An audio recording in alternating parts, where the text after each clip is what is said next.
All right. Hello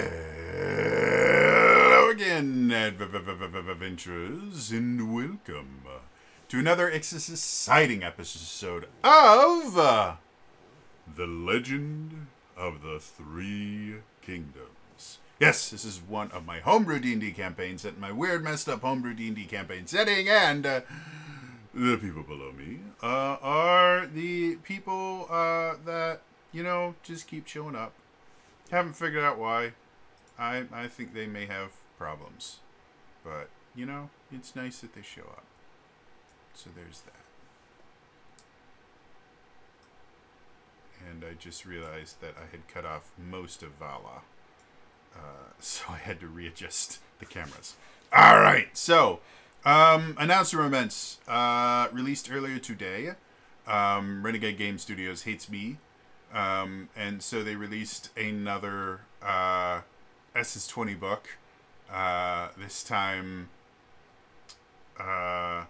G.I. Joe Ferocious Factions, Faction in Action, Volume 1.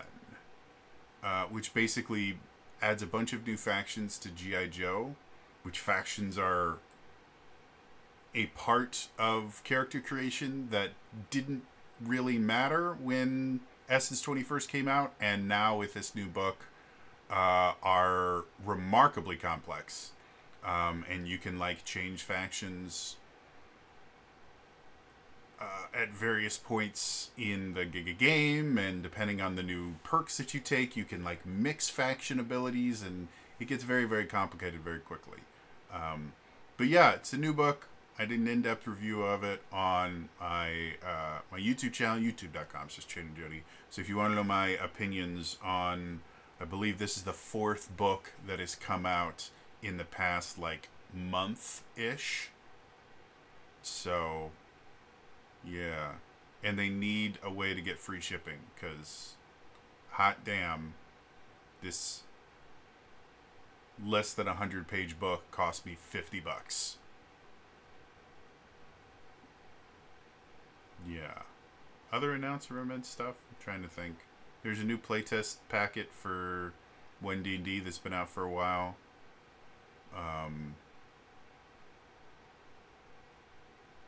My Planescape book shipped. So hopefully I'll have my Planescape little collection and new DM screen. The end of the month, early access for the new Deck of Many Things book comes out. I'm super excited about that. Yeah, and then Dungeons & Dragons ends, and we never hear about it again.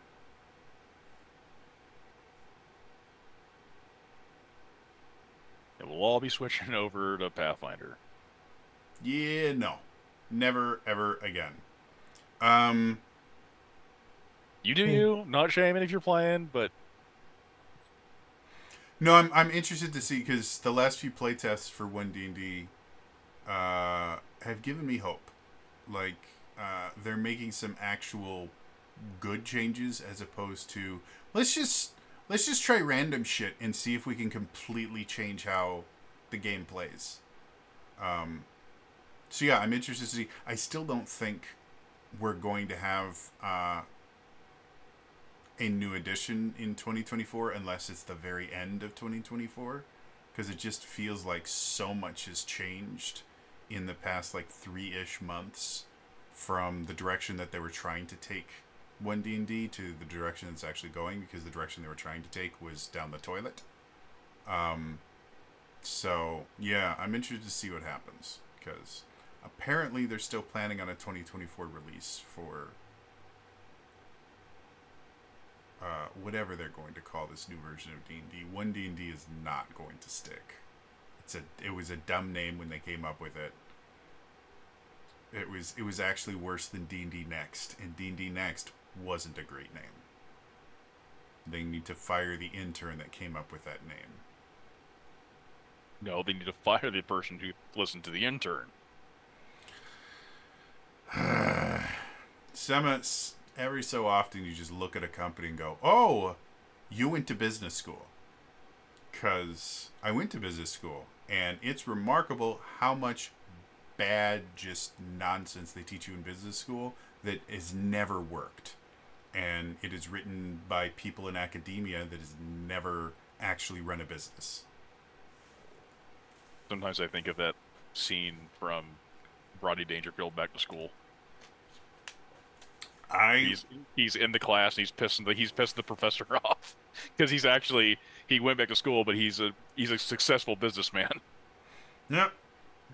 It does not surprise me that most really successful businesses are run by people that don't have college degrees. Because college degrees, at least college business degrees, there are a few things that are really useful, like project management, phenomenal stuff that I learned in that. And a bit of marketing was really, really good. But the vast majority of my business degree, I just sat there going, I remember because I had to have like weekly calls with my advisor because it was all done online. So I had weekly calls with my advisor to make sure I was making progress. And she had run a business. And so I would go over things with her and I go, are they really trying to say that this is what you do? And she goes, yeah, why? I said, because you don't. Like, again, I've run stores. I've run multi-million-dollar stores. This is I've seen managers do this, and it tanks stores. It's the reason why ASMs are known for tanking. New ASMs are known for tanking stores because they get out of business school with like an MBA, and then they try and do this bullshit, and it never works. And she's like, well, I mean, it's part of the curriculum. I said, yeah, but it's dumb. Why are they teaching this shit when it doesn't work? Well, it's because it's part of the curriculum. I said, well, then it needs to change. Like, this is a remarkable, like, this is the reason why we keep having these huge recessions, because we get morons like this that all graduate around the same time, and then they tank a bunch of businesses, and then we have a recession, and then they all either get fired or they learn, and then we have economic growth. Like, that's not how the recession cycle is supposed to work. But whatever. Anyway, is there anything else happening, like, in the world now? Not like in the world, because we know things are happening in the world, and I'm pissed off about a lot of it.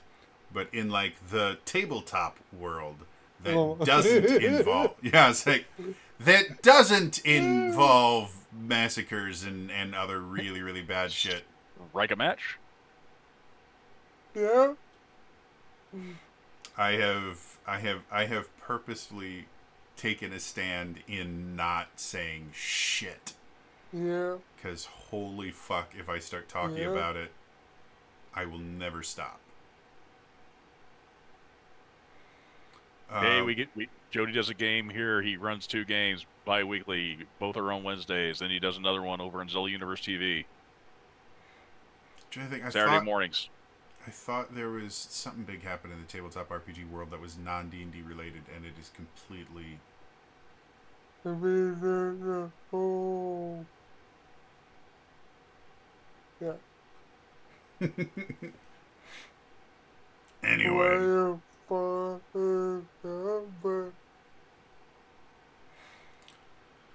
The nonsense of nonsense. I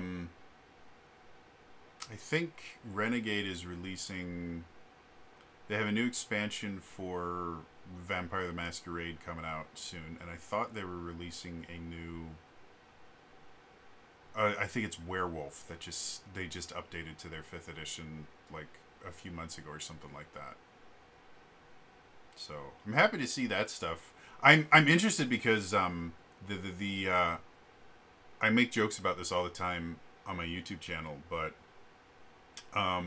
World of Darkness books are effectively novels that they accidentally put game mechanics into, and because of that, they're kind of a pain in the ass to read for someone that's not familiar with World of Darkness. Like, it's really hard to get into World of Darkness games because they're just so complicated, and the mechanics are so interwoven with the lore that it's hard to pick out where the actual mechanics of the game are. But I've never read any of the new 5th edition stuff published by Renegade. And so I'm wondering if they've kind of toned back the fact that most of the Vampire the Masquerade books specifically could be found in universe and not have been out of place. I'll give it a shout out to Dropout because I'm currently enjoying Burroughs End.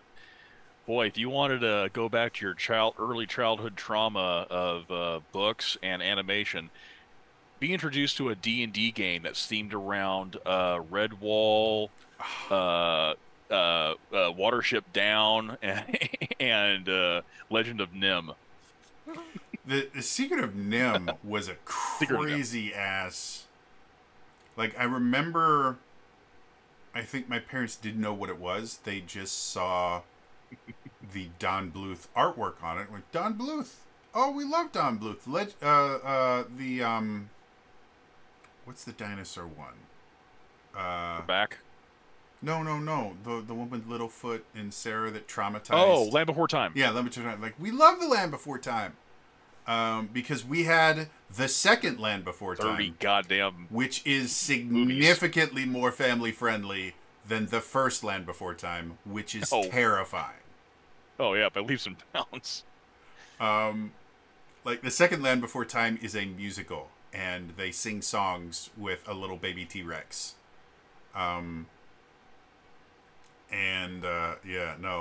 yeah, I think Mom saw...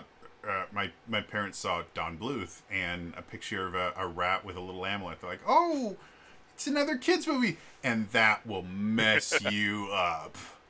Yeah. I mean, it's just, wow. A D&D game just themed by Watership Down. I'm like... When Watership Down, like, I read Redwall, and I love... The Redwall series is by far one of the greatest children fantasy series ever.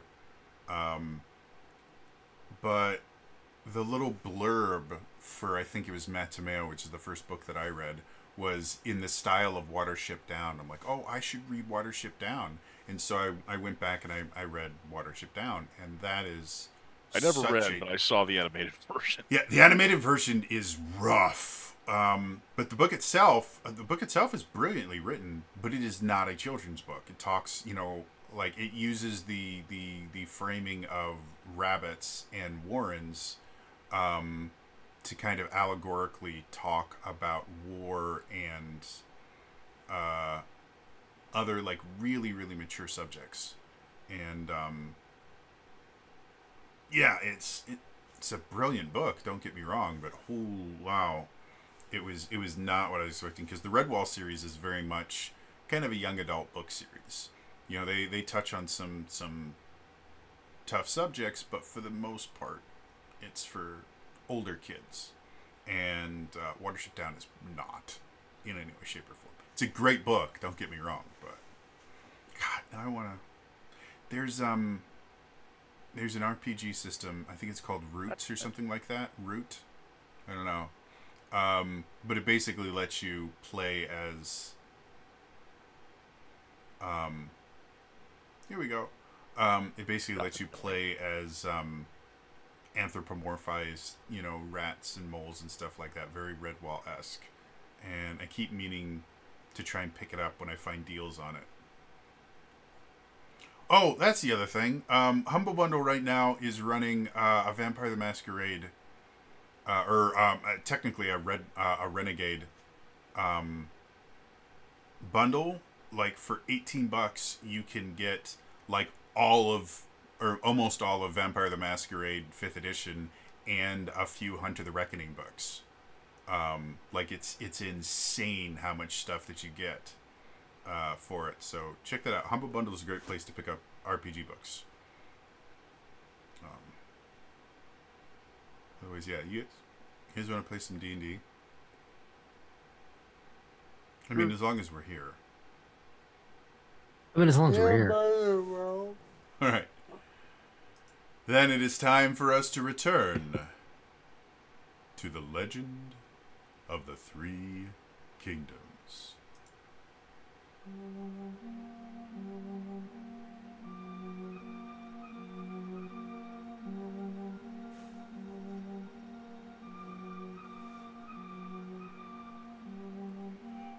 party has returned to Middenwell, the central trade city for all of Cruciatalia. They had traveled through Middenwell many times before. One of their more recent visits involved them revealing that one of the mansions was not all that it seemed, and the end result was the mansion itself getting up and walking away. After dealing with that and heading to Scornmote to deal with their dragon problem, they returned to Midwell to find something off. The people seemed to be out of it, seemed out of to touch with reality. When they spoke to them, they spoke in generic phrases, almost seemed like they didn't understand what was going on and were just reacting. Eventually, after investigating enough, they discovered that a new graveyard had been placed in the area where the mansion had formerly occupied. When they got there, they found something very strange. The corpses underneath the ground seemed to be radiating life energy, which is the exact opposite one would expect from creatures that were dead. And as they investigated, the corpses rose. But instead of undead creatures like they were expecting, these were creatures that seemed to be infused with life energy. Over-infused with them. And so the party had to take the difficult path of dealing with these new threats. And that is where we return.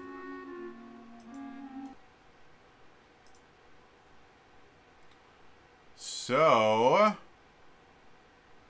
last time we were here, we were in the middle of combat. And yeah, thus far, there's a grand total of 1, 2, 3, 4, 5, 6. There's a grand total of 7 of these strange life creatures that you were fighting, one of which you guys have taken down, and then the rest have been damaged in various ways. One thing you have noticed is that these creatures seem to be so infused with life energy that they seem to regenerate some of the wounds that you guys could cause every turn. So, I thought we took out more than that. according to what I've got here, there's only one that's dead. There's 2 that are real rough, and then the rest are mostly fine. So, that being said, Argenta, and for the life of me, I can't remember where any of these revenants are in relation to the rest of you guys, so we will just kind of reposition them in our minds depending on who you guys smack around first. So, Argenta, we're going to start with you. You're top of the order.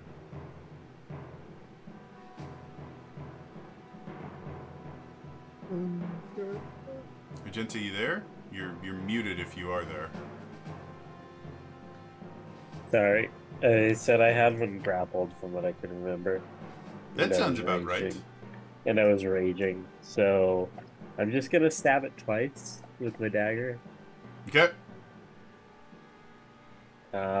Does a... Yeah, I'll reckless, whatever. That's better. 22 to hit. 22 definitely hits. Okay. Mark it with the ranger thing. 14 damage. Okay. And then the second attack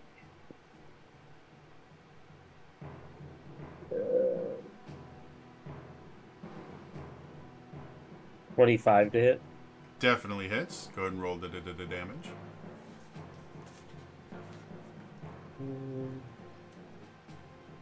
11. All right, so grand total of 25. My question for you, since again I can't remember where these guys are positioned, are you attacking one of the ones that seems to be in better shape, or are you focusing on one of the ones that looks real rough? Let's just say a rough one. Rough one, cool. So yeah, grand total of 25 damage. You guys watch as Argenta having one of them just kind of gripped. The creature keeps trying to claw and attack Argenta, and Argenta just kind of strong arms them. And then you watch as as she plunges her Frostbrand dagger into the creature twice, and it kind of howls in pain. It looks really rough, but is unfortunately still standing. Anything else you want to do with your turn? No, I'm good. All right. So there are two of these creatures that you can see their wounds are starting to knit together a little bit, and seeing one of their allies in pretty bad shape, they're going to run over and take some swings at Argenta.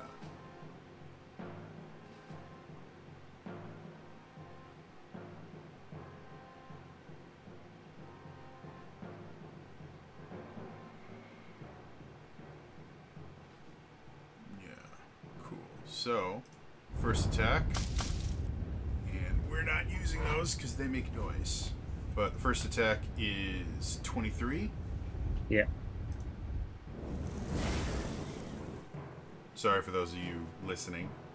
And the second attack is 9. So I think we can. No. So the first one of these creatures comes up and just starts clawing and attacking at you, and gets a good grip, and you can feel it kind of rack across your throat. You take 11 points of bludgeoning damage. And then it tries to take another swing at you, and you just kind of move out of the way. A second one of these creatures comes over, and it gives you a stare. It just kind of looks you just straight in the eyes, and I need a wisdom saving throw.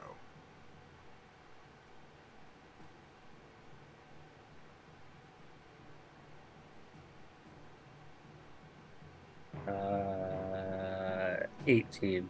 18, yeah. So you feel your muscles start to seize as whatever is in this glare is affecting you, but you kind of shake it off with no ill effects. Rowan, what you want to do? Okay. Now, I have it written down as a reminder for myself, so I believe, Lilliane, you're still blinded from my sunburst. Whoopsie. Yeah. Okay. That So, sounds right. so what I will do, make sure I have. Oh yeah, this is the one where we had darkness and now light causing problems. It got real bright real quick, y'all. Yeah, so I will run over to Lilliane, just like, yeah, sorry about that, and will cast Lesser Restoration on Lilliane to remove the blindness. So Lillian, you blink a little bit, and you can see Relwyn standing in front of you, removing his hand from your face as your blindness is cured.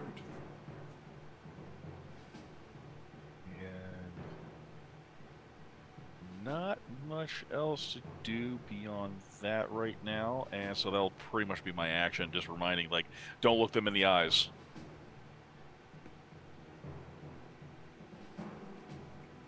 All right. Lillian, you can see clearly now. The rain is gone. Yeah. You can see all obstacles in your way. I will go and have the one that, whatever Okay. The one that went after Argenta, or the one that Argenta's been stabbing?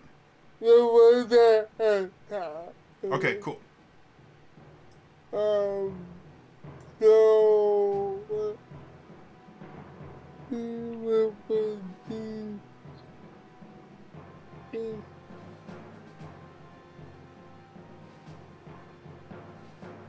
that will be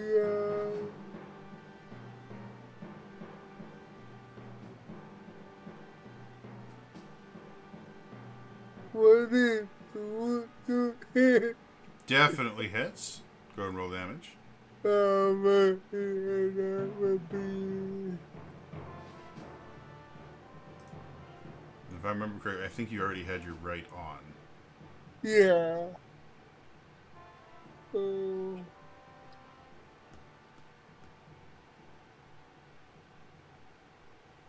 What is 5 damage? Shit. 7 of it radiant in that body.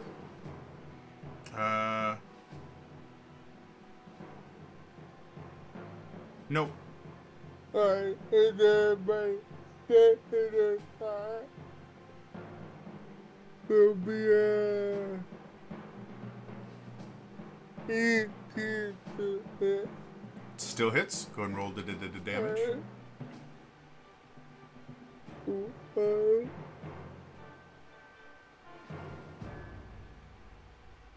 12 damage.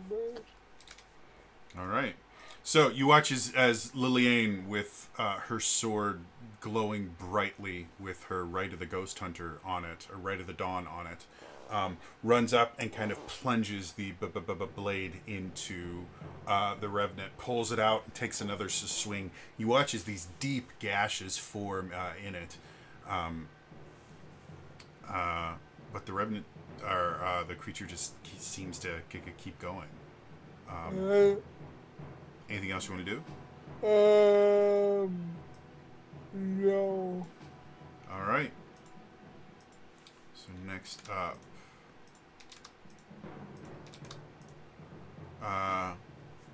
watching you go after one of their allies, one of the creatures, or 3 of the creatures actually, turn towards you, and all just kind of stare at you, and you can feel, even not really making eye contact with them, you can feel this energy coming from their stare, and I need 3 wisdom saves. We were okay. 15, Okay. 7, Okay. and 17. Well, you made 2 of the 3. However, one of them... So, as you sit there and you feel this energy again, you feel your muscles starting to kind of tighten in that, and you shake it off once, and then it happens again. And as you try to fight it, your muscles just don't seem to listen to you, and they kind of freeze in place. You are now paralyzed. And all 3 of the creatures kind of surround you, but don't have any actions left.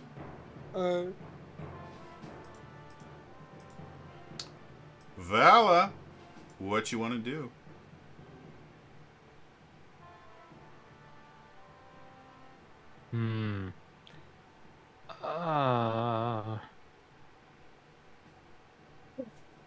Seems after the darkness and everything has faded, this party seems to be congregating around Argenta and Liliane. Like, some of the creatures are starting to bring out glow sticks and like... So, we went from darkness to blinding light, And I think I was blinded, but I have true sight on, so yeah, true seeing. So it's just there's a lot going on. None of it makes any sense to me. Yeah. Actually, I think both you and Argenta made your saves.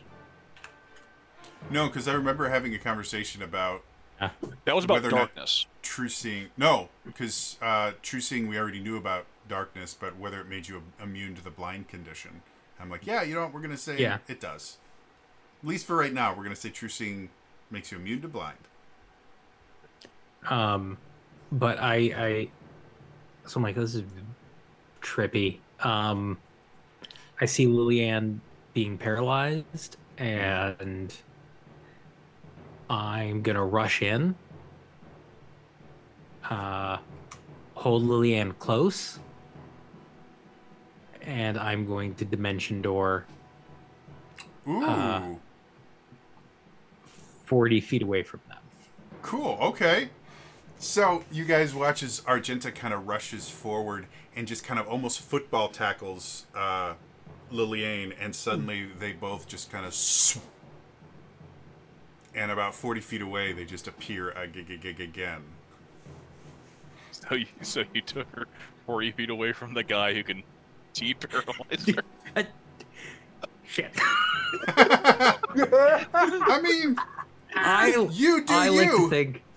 I like to think I took her 40 feet away from the three guys that were going to try to pummel No, her I'm sorry. next Rowan's round. gonna, no. I'm sorry. What happens? Rowan's like, "Oh, good. You have lesser restoration. Okay, you got her."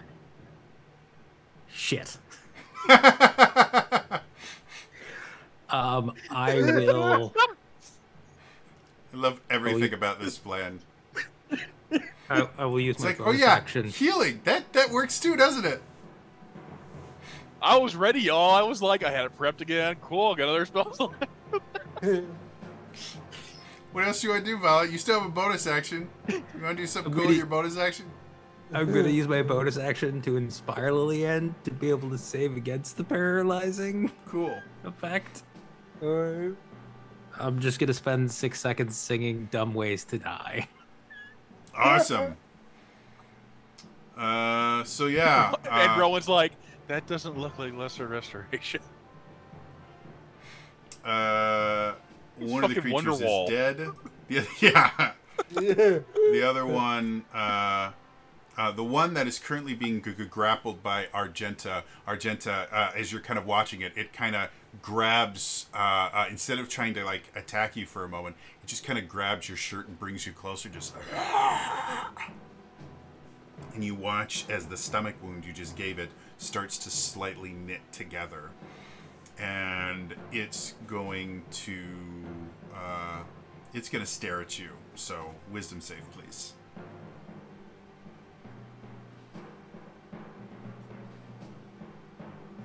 $16. 16. Yeah. It sits there and just locks eyes with you, and you just give it the middle finger, and that's its turn. Argenta, Just Brendan Fraser scream right back at it. you seem to be up, and you have a lot of friends. Yes, I do. Check something.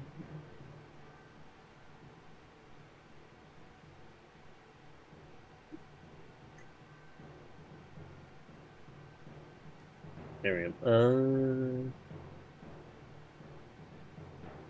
Okay, so how many are around me? So right now, you have the one that you have grappled.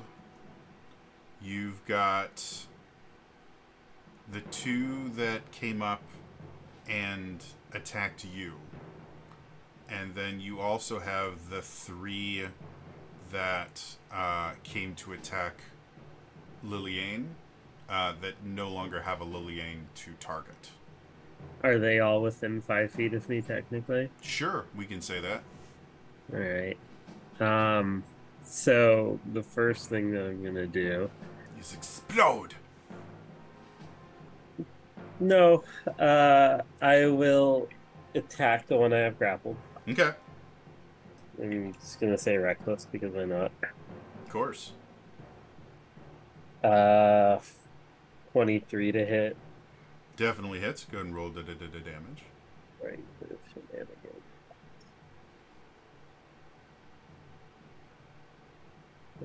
8. What was that? 16 damage. All right. It's looking really rough, All but right, it's still barely holding on to life. second attack. Okay.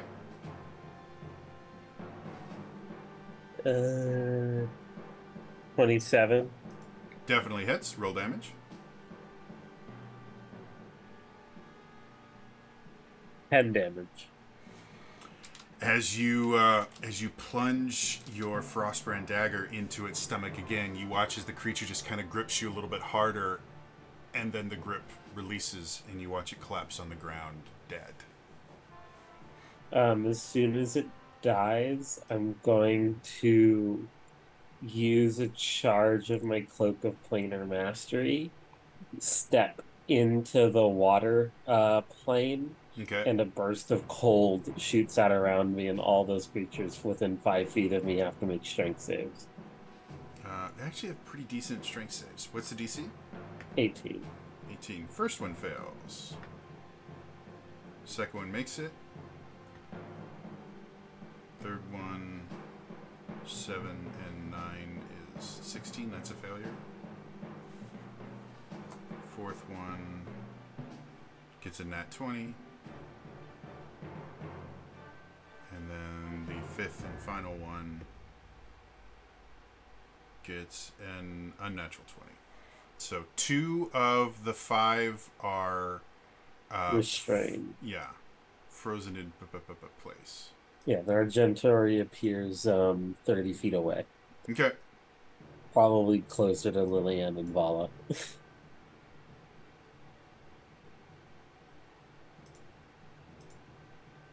I wish this tracker would let me do more than just track their hit points.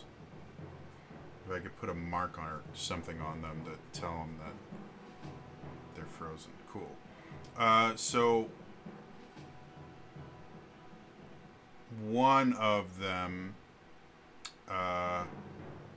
is frozen and is going to try and break out again at the end of their turn. And gets an 18, which I think is enough for it, right? Yeah. So one of them just kind of watches you go away, and you see it just kind of fume and eventually goes and breaks out of its binds, but can't do anything else that turn. The other one, the one that stared at you last time, runs over to you and is going to take 2 swings at you. Argenta. All right. First one is 22. Yes. All right, you take a total of 25 bludgeoning damage as it comes over, and for whatever reason, the punch itself feels more powerful than it was before, and it just connects with your jaw. And then it comes back for another hit, and that's going to be 16. No. Okay. And so the other punch comes around, and you just kind of move out of the way and just barely misses you. That is their turns. Rowan, what you want to do? So Rowan's like, I think Rowan's kind of left alone in his general spot. He's just going to use, if he can, he's going to try and move as close as he can without attacks of opportunity, trying to get closer to where Lillian is. So even worst case scenario, she breaks free, she'll just end up running by him. So he'll get closer to there. And because I know, because you said 40 feet away, right, Dan? Okay. Well, like I do, I'll kind of move as close as I can to them, and whichever one is still looking rough, I'll have that one roll me a Wisdom saving throw, DC 20, versus Toll the Dead. Okay.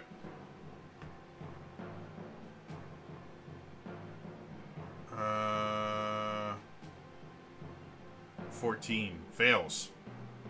Okay.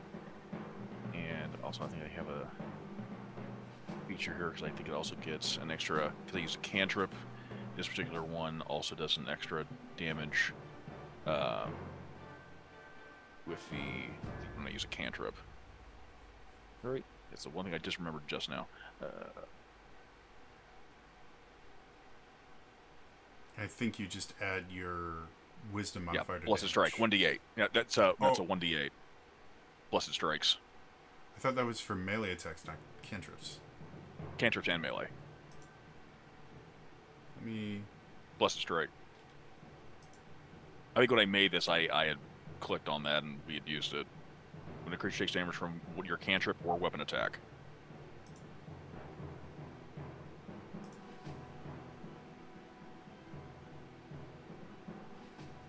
Sorry, just checking It's fine. because that's not something that I 100% remember. Features and traits. I think I had it selected and we just went with it because I'd done it before when Vala was in her bound up. No, you're absolutely right. I don't know why. Yeah. Oh, that's got to be an updated. Yeah, that's Tasha's Culture of Everything. Yeah. No, because I was thinking the original thing, which was it only worked on either weapon attacks or cantrips, and Tasha's changed that. No, that makes perfect sense. Okay, ignore what I'm saying. No problem. No problem. Okay, so that's C. That'll be 4d8 because it's taken damage already. Actually, no, it's saying doesn't it use a? It's a D12. D12. It's taken damage, so it's 4d12 instead. Yeah, I was about to say. I thought it used a D12. It has the default as being the D8s. I think it's kind of dumb. They should give 2 options.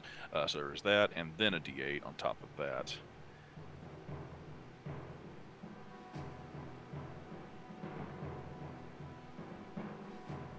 Okay, so that'll be 22 damage total.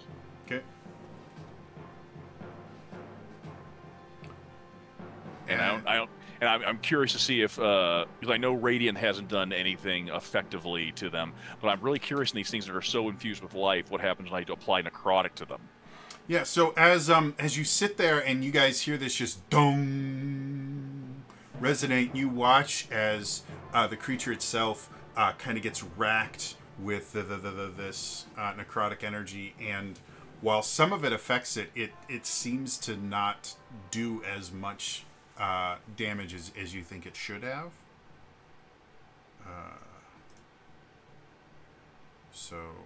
Oh, did it shrug off the necrotic? Slightly, yeah. It still did some damage, but it definitely did not do the full damage.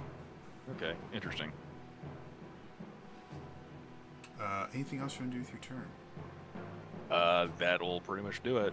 And then the only other question I have for you, since you were running towards them, do you want to position yourself in a way that if these creatures run towards Liliane, they're going to have to go past you? Or do you want to stay completely out of their line of attack, I guess?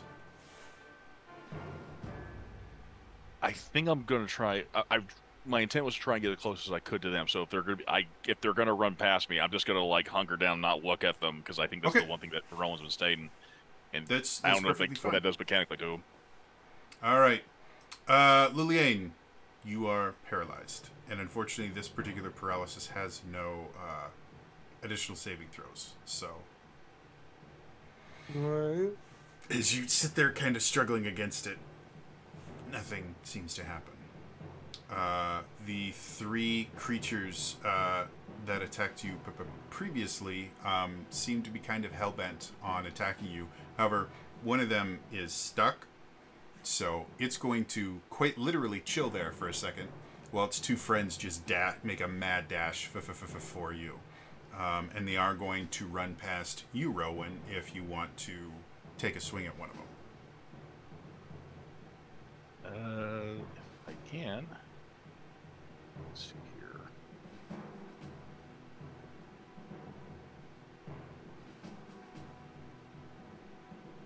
I can only do an offensive spell, and they shrugged off. It was interesting they did that. Oh,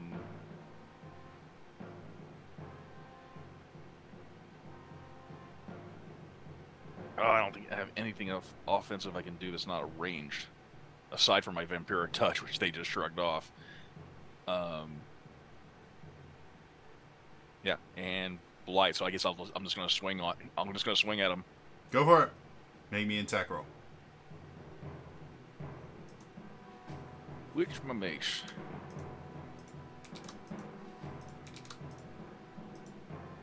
Okay, 8 plus 6, 14. 14. That actually hits. Go ahead and roll damage.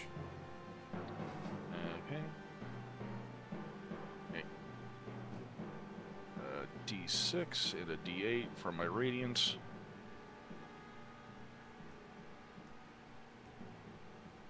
Yeah, 4.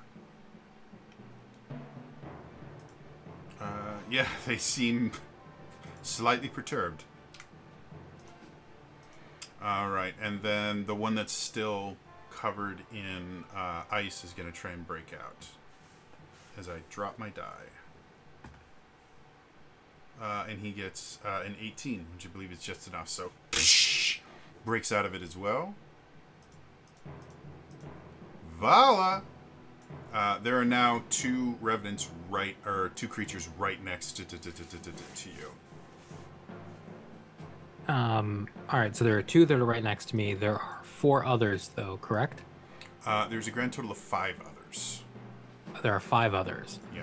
And since the whole party seemed to have pulled back towards I'm assuming those 5 others are kind of within a general fireball.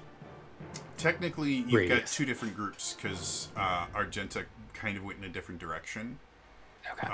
So you've got the 2 that are right next to you.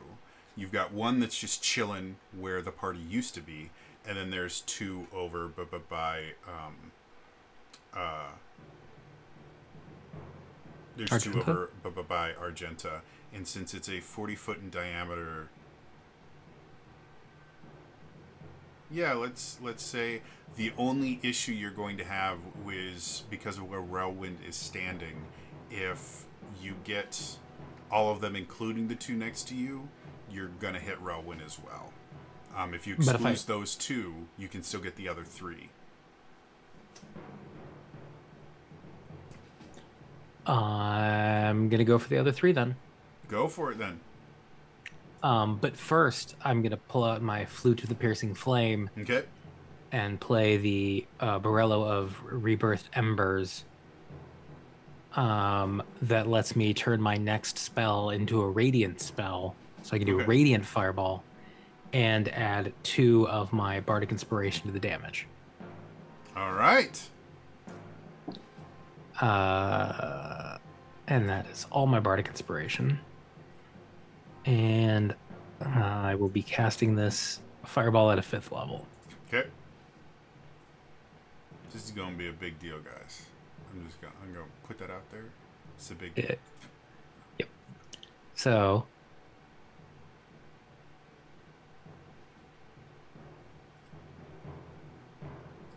and whichever one I see is the most damaged is going to get an extra 5 points of damage from my Radiant Soul ability. Awesome. Okay. All right, so there's a bunch of dex saves, right? yes. Cool. They need to get a 19 or higher. Well, the first one failed with a 2. It turned into a 4.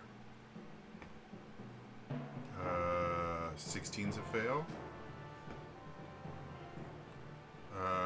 14's a fail. By the way, just to show you guys something really cool that I just got from a friend of mine. You see how this is fire? Oh. But you open it up, and it's got 8d6. And the dice themselves, I'll try and see if I can get it close enough to focus. That's the 6, which is just a cool fireball thing. And then you can see it's got cool. This is my buddy DK cool. does 3D printing, and so he actually designed these fireball dice. And he recently had a streamathon where he was giving away games that I owned, and so he gave me a fireball thing instead. So it's really cool, guys. You should check it out. 3D by DK. It's an Etsy store. And he does a bunch of 3D printing stuff. This is one of the things you can get, and it's awesome. So That is very cool. it is. So now I'm a fireball. All right. So that being said, how much damage are they all taking? I rolled 33 damage, Okay. and whichever one seems to be most damaged will take an additional 5. Okay, so it turns into 38.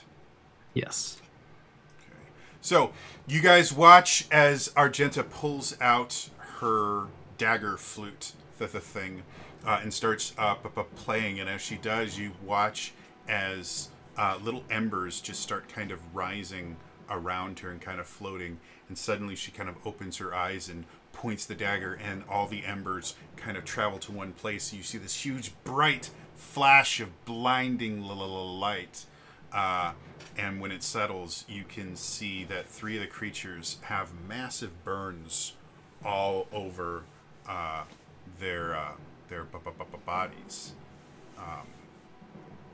Anything else you want to do with your turn, Vala? I believe that is everything. All right. So, back up to Argenta. Okay, which one looks the most hurt? Because I'm gonna go to it. Well, you have 2 that are right in next to you, and they both just got hit by that radiant fireball thing, and one of them is looking real bad. Like, the burns themselves don't seem to be healing like they have been thus far. Okay. And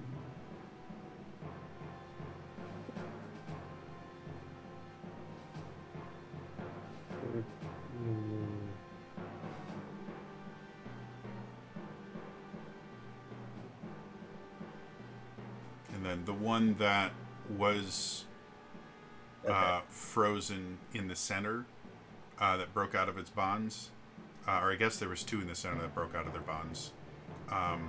One of those looks real bad. Well, so there's one that looks really bad by me, and then there's one really bad over there.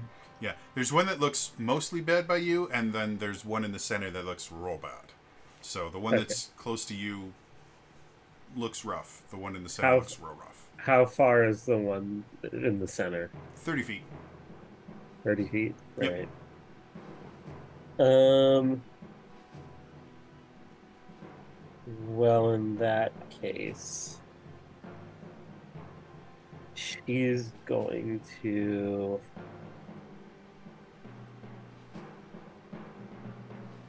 Yes, good. I'll just I'll point the dagger at the one right by me that looks rough, and mark it with planar warrior before I stab at it. Go for it. Okay, reckless. 25 to hit. Definitely hits. The planar warrior damage has gone up slightly. English. Wait, no English. Doesn't count that one. 7, 15 plus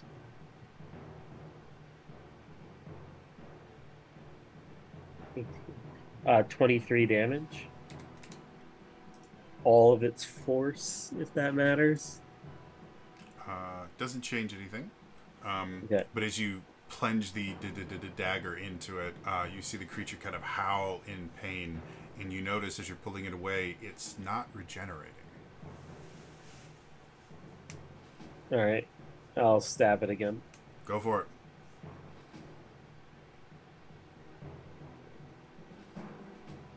Natural 20. For 40 bajillion damage. Probably not a good roll without as much dice.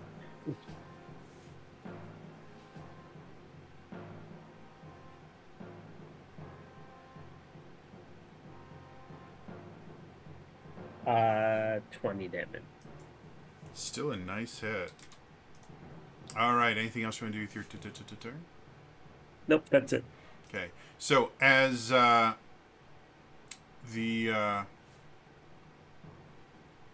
one in the center that broke its bonds from before kind of runs up to you.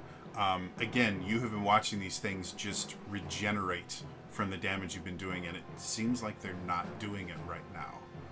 You don't see any regeneration. You don't see any wounds knitting together. But both of those two creatures are going to try to attack you. And since you did reckless attack, they have advantage. First attack is 25. Yep. Second attack is a nat 20. So from that No. one... No, you don't. No. Well, it's still a nat 20. No. It just doesn't get extra damage, right? No crit. No crit damage. Cool. Awesome. So you take 25 bludgeoning damage twice. So a grand total of 50. And then the second one takes a swing at you. So 24. Got it. Oh, yeah, because... Of course you are. Damn barbarian nonsense. Second one's going to take a swing at you. And I'm going to lose my die. Alright. First attack is 25.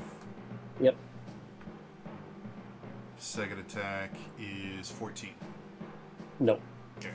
So the second one comes over and takes a swing at you, and you take 25 bludgeoning damage from the first attack, and then again you kind of dodge out of the way as it comes with another swing. That ends that. Relwyn, after going, oh wait a minute, you can't. That takes a reaction, and you took an opportunity attack last turn. Oh, is that only? Oh, that was still last turn. Yep, you're right. So Rewind. Increase the damage by 14 plus, what is it?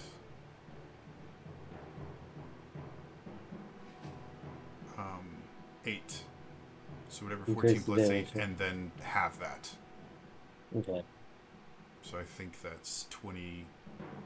So 11 more points of damage you took. Yep. Cool. Now, Relwyn. Okay, let me just redact that. I'll take that back from my side too. Okay. Then I will go 10 more feet because so I can, or I believe that was if that's just a straight 30 to 40 movement. Going to Liliane and doing another lesser restoration. Oh, before you do that, at the end of the creature's last turn, Liliane, the paralysis would have faded. So. Oh, it did fade. Yeah. So it's off. It just didn't fade until after their turn. So you don't need a lesser restoration. Okay. Sorry. No problem. Okay, so in that case, the next one, it looks rough. I'm sorry. So who's after me? Liliane's right after you. Liliane's right after me. Whichever one's right up in Liliane's face, I'm gonna try and huck a guiding bolt at it. Okay, cool. And you would have noticed that the radiant damage, while it didn't seem to do extra damage, did seem to have some effect on the regenerative properties when Violet did it. Technically, it happened when Liliane did it as well. I just forgot to describe that it wasn't regenerating. But yet it didn't. But yet they were healing up after my sunburst. Yes, because that was that was a month ago, and I just 100% didn't remember. Oh, okay. So the particulars of how this regeneration works is there is specific damage that will turn it off. Okay, 7 plus 12, 19. That's the attack roll? Dead. Yeah, that hits. Okay, and I'll just do the damage from there. That's 14 points of radiant damage, and if Liliane goes after that one, we'll have advantage. All right. Anything else you want to do with your turn? Nope, I'll just move him closer to the group. Okay. Liliane. What you want to do? You got two friends. They look really happy to see you. I will go after the one that will carry the boat. Cool. Make me an attack roll with advantage. It sounded really cool. It's like all Baldur's Gate and shit. Just That's my impression of Baldur's Gate. That would be a 25 to hit. Definitely hits. Go ahead and roll damage. So I will use one of my spell cards to my bite. Okay. Are they considered undead? They are not. Yeah, we established that. That's the weirdness. They're not Yeah. undead.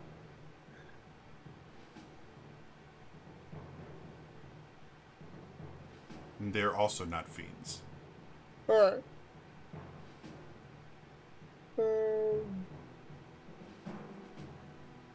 I still remember when I asked you, like, is this guy enough of a dick that he technically counts as a fiend? Four.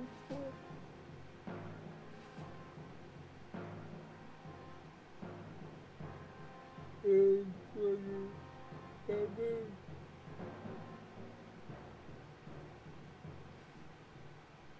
Math is hard. No. Stay in school. 35 damage. Yeah. So, as this creature's kind of sitting there snarling at you, you just bring your longsword around and just dig into this creature, and you watch as just a huge slash appears at its chest as this radiant damage explodes. I think you've got another attack still. Yeah.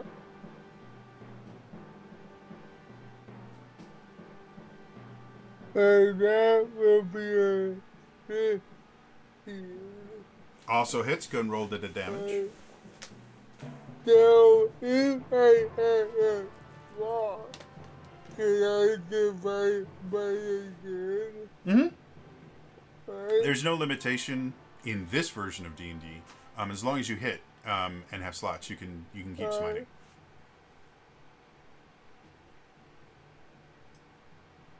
That is one of the changes in 1D&D that I am not good with. I like the fact that paladins can just burn through all their spell slots in a single turn and just smite the shit out of everything. 32. 32 damage? Cool.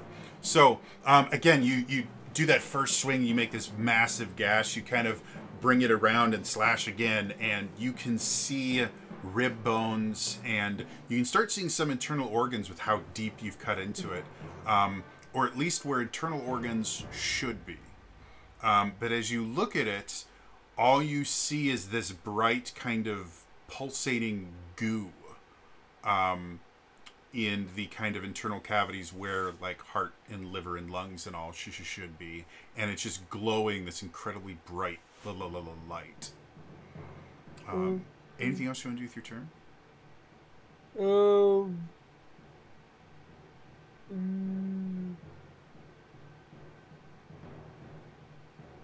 Can I go out fire, figure out why you're growing and why you're biting? Sure. Go ahead and make me a history check. I will give you advantage due to your ghost walker thing stuff, which is the technical term.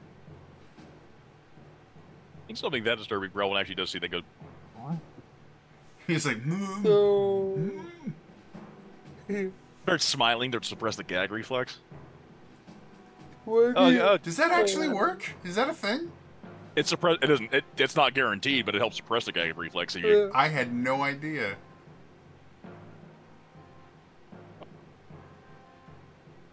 what do you for?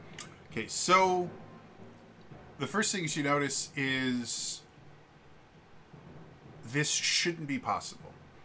Your understanding of how undead and reanimating dead bodies works, this isn't possible. This isn't how necrotic magic works. This isn't how undead creatures work. As much as they don't use a lot of their previous organs, like they don't need a liver, they don't breathe and stuff like that.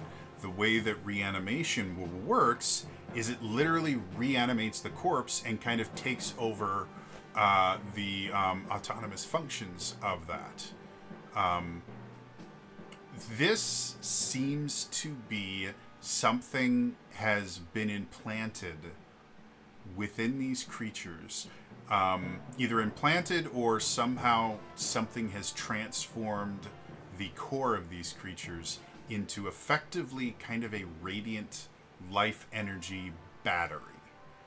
And because of that, the body has basically regained full function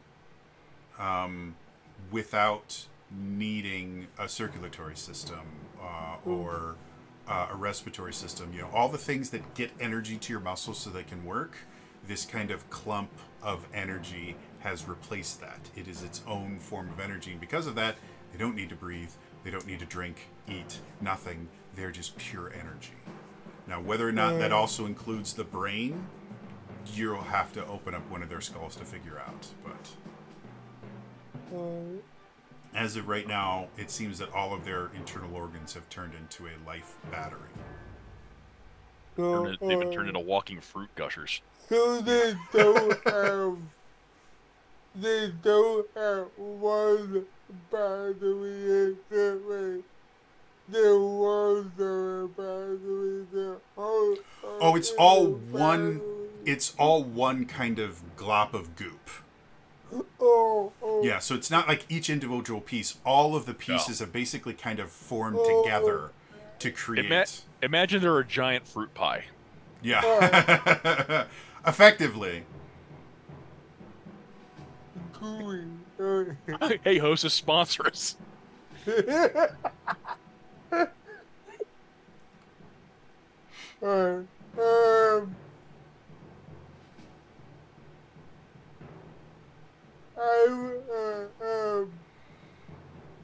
Maybe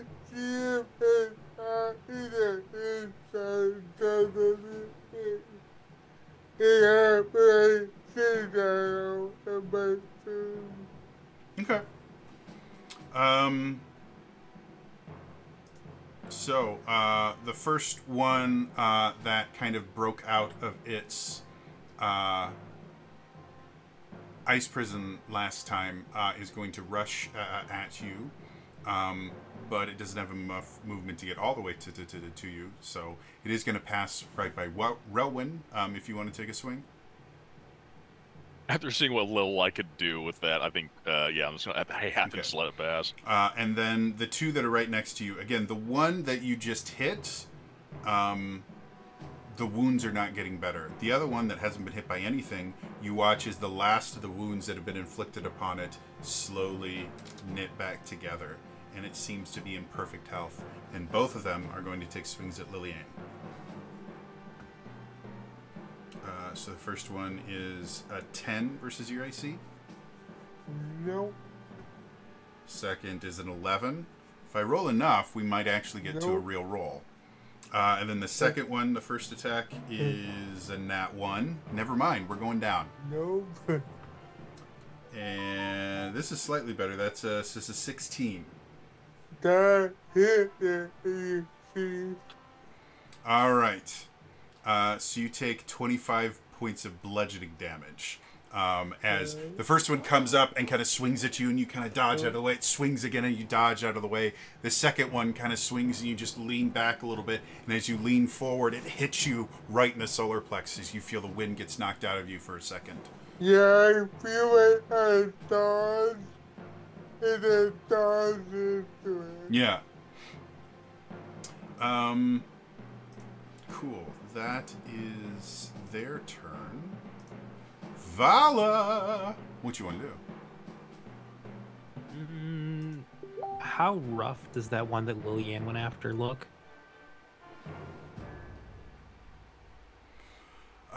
Depending on which one you are referencing. I think you said one of them had stopped regenerating.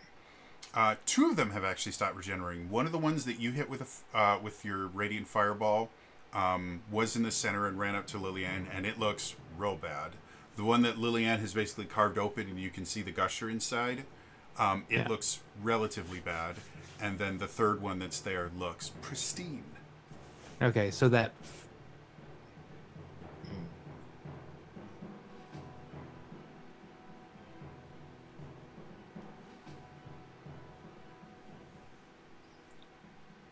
Okay, the one that looks pristine is going to get a guiding bolt to the face. Cool.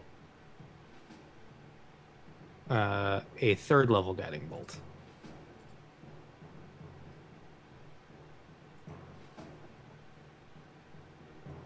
And by that, I mean a 13 to hit? 13 is exactly what you need to hit. Oh, thank God. They are corpses that are wearing no armor. They're not particularly difficult to hit. And they're not Thank the God. most dexterous creatures in the world. I rolled a 2 plus 11, so... so that is a 22 plus my 5 for the Radiant Soul. 27 points of radiant damage. All right, so as it hits the thing you watch, as it kind of burns with this radiant energy. Anything else you want to do with your turn? I will use... I don't have a bonus action cantrip, so... I will just start backing away. All right. Argenta, you got two friends. How does the one that I've been stabbing look? Real bad. Like, real bad. Looks like it's barely hanging on. I'll mark it with Planar Warrior again and go for another reckless attack. Go for it. 16 to hit. Definitely hits. Go ahead and roll the damage.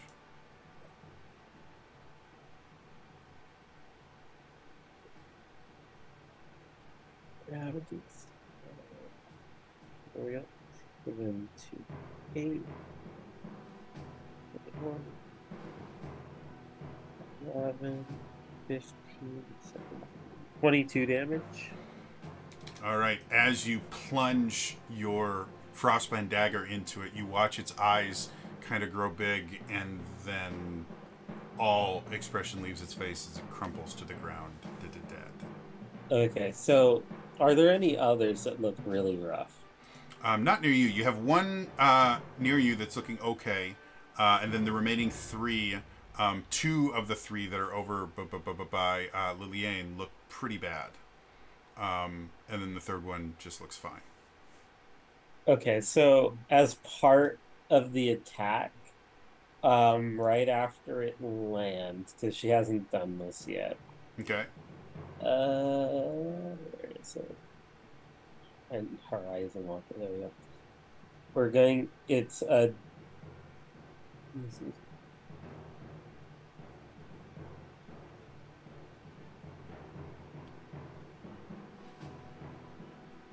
Okay, so... before each attack, how far away are the other 2? Roughly about 30 feet. 30 feet.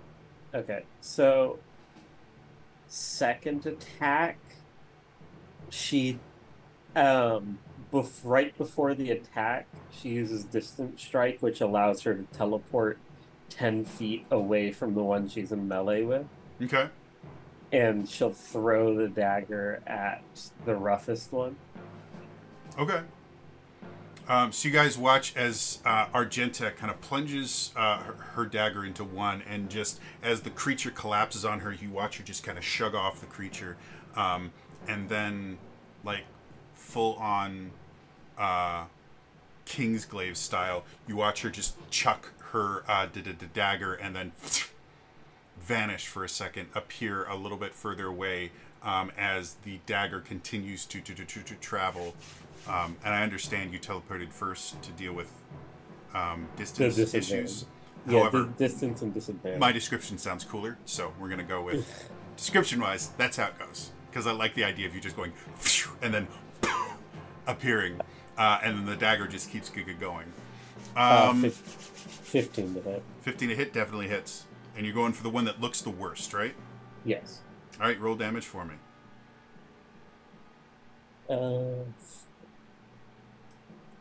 Where's my other D4? There it is. 4 plus 10 damage. All right. And then because I hit two different targets, I'll pull up Fury and I can make a third attack at a different target. So I'm hitting the other one that looks rough. What is that from?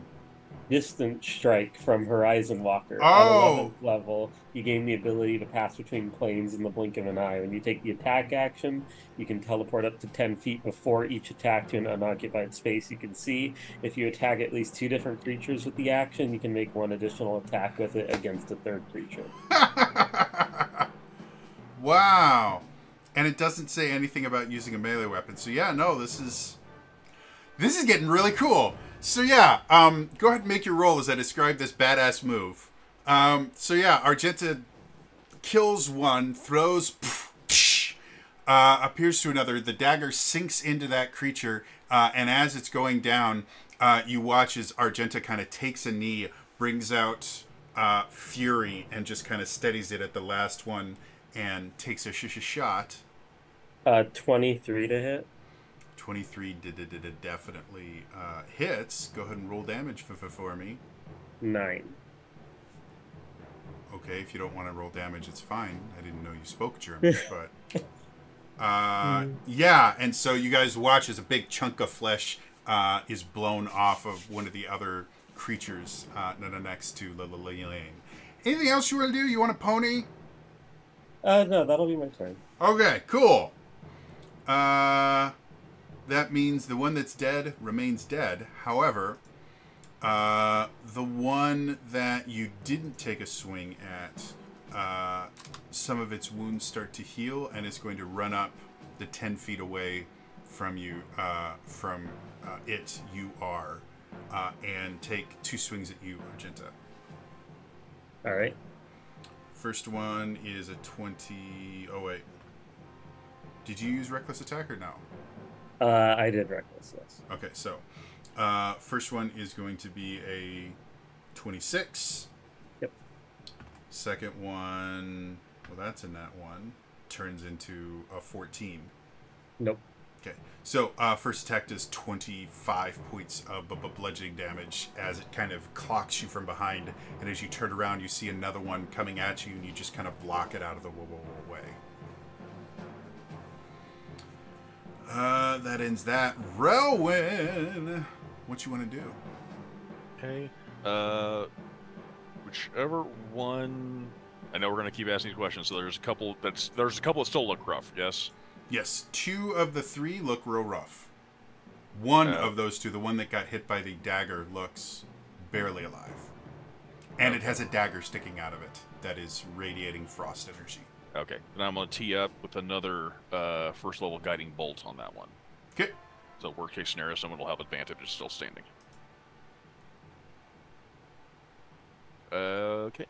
15 plus 12, 29. Definitely hits. Go and roll the damage. 20. 20.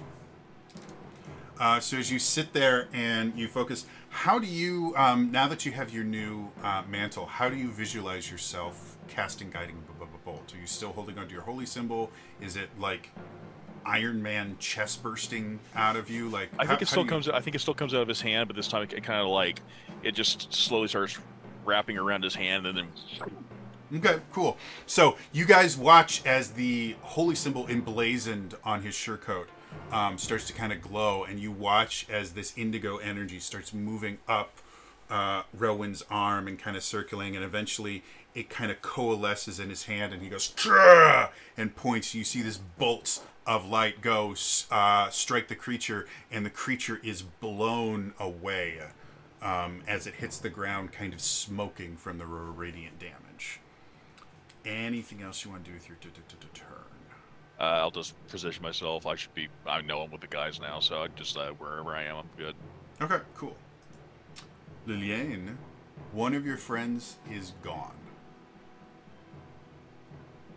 If you'd like, you can take some time, deal with the loss. You know, I mean, you guys were partying and then he just wasn't there anymore. And that feeling of abandonment, don't feel bad about expressing that. he allows a personal time off. The FMLA also applies to Dungeons and Dragons. Who would have thought? Be real, man. Now, the paperwork you have to fill out for the FMLA, eventually you have to get a cleric to sign off on it, and, you know, it's a whole thing. And they're not technically allowed to ask what it is. They just have to, like, the cleric has to say, okay, I think it would be in their best interest to not, you know, continue adventuring for a week or two. So.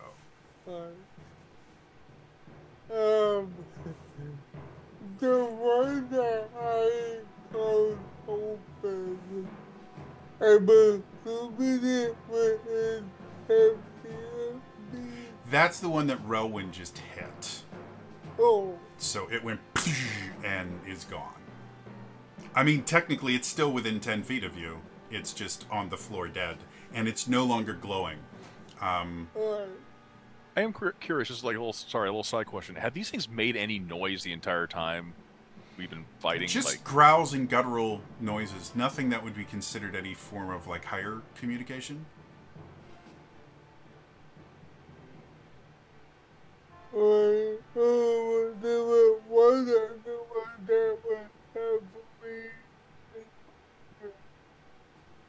Sorry, you cut in and out there. Yeah. I didn't hear what you were saying. There was one other one that was Looking bad? looking bad. Yeah, that one's still right next to you. You just can't see its insides because you haven't been carving it. I will. I'll do it twice. Okay. Go for it. And that will be 22 to hit. Definitely hits. Go and roll damage. Ooh. Goodbye, die.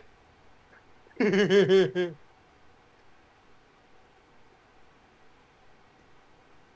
have these cool little, like, mini desks that attach to the armrests in this chair. And it never fails because I have my keyboard on one and I've got a mouse pad on the other. And it never fails. They're just small enough that the die will roll right off. Oh, yeah. That will be 21 damage. It is looking super rough. As you sit there and you carve into this creature, again, you don't quite carve as deep, but you can see little bits of light escaping from the wound that you've just made.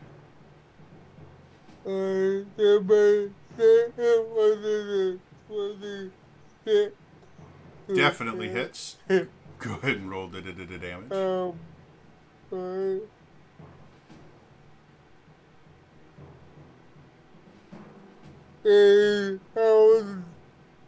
was in my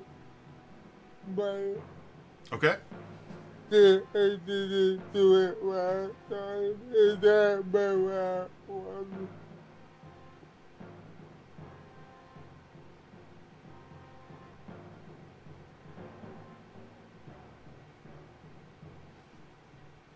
Run away!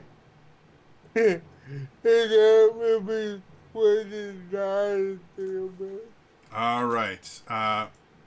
And with that second attack, you kind of plunge it in and you watch this explosion of radiant energy, and you watch as the light just fades out of its eyes and it falls to the ground dead. Anything else you want to do with your turn? No. All right. So the final one remaining, since it hasn't been hit by anything, starts to regenerate, and some of the wounds close up. It's going to take 2 swings at you, Lillian. First one's at 18. Yeah. Second one is a 9. No. So, first one, as it connects with you, again, you feel this kind of unnatural power from the punch, and you take 25 points of bludgeoning damage. And that ends its turn. Vala, what you want to do? I believe this is the formerly pristine one that I hit with a guiding bolt. Yes. Okay, so And if it since was, then it didn't regenerate.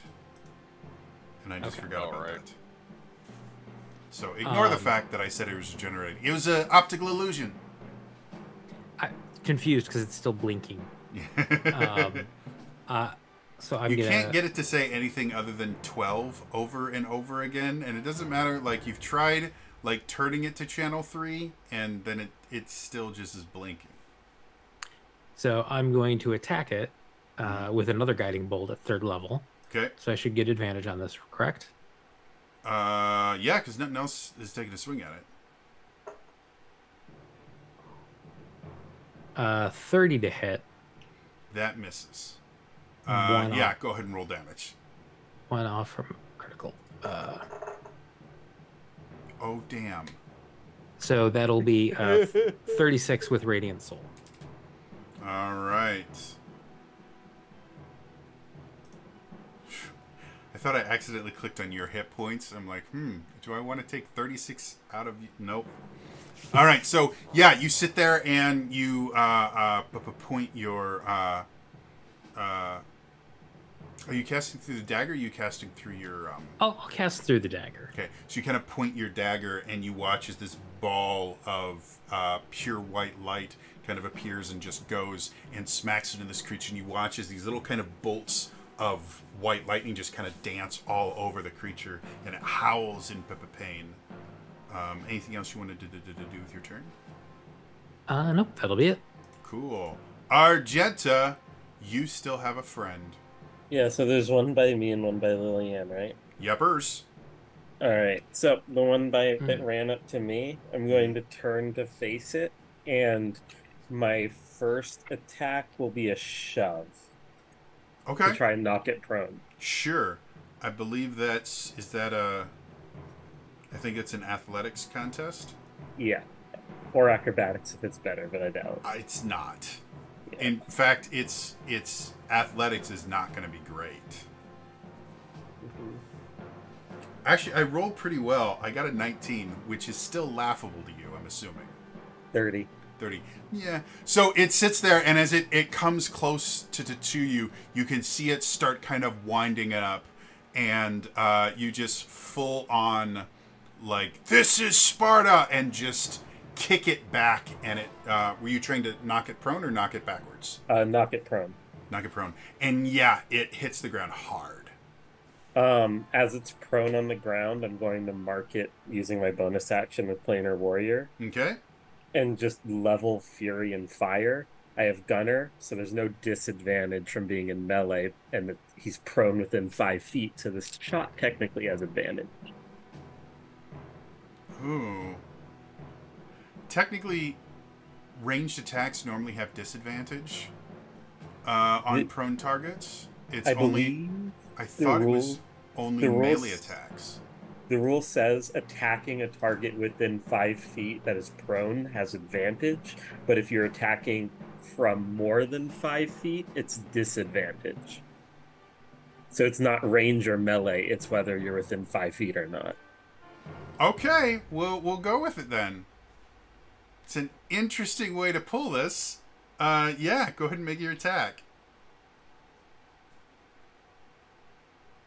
Okay, it's not like you need help getting advantage, but I like 20. this. Well, I can't reckless with a ranged weapon. Yeah. So 26 to hit. Definitely hits. Go and roll the damage.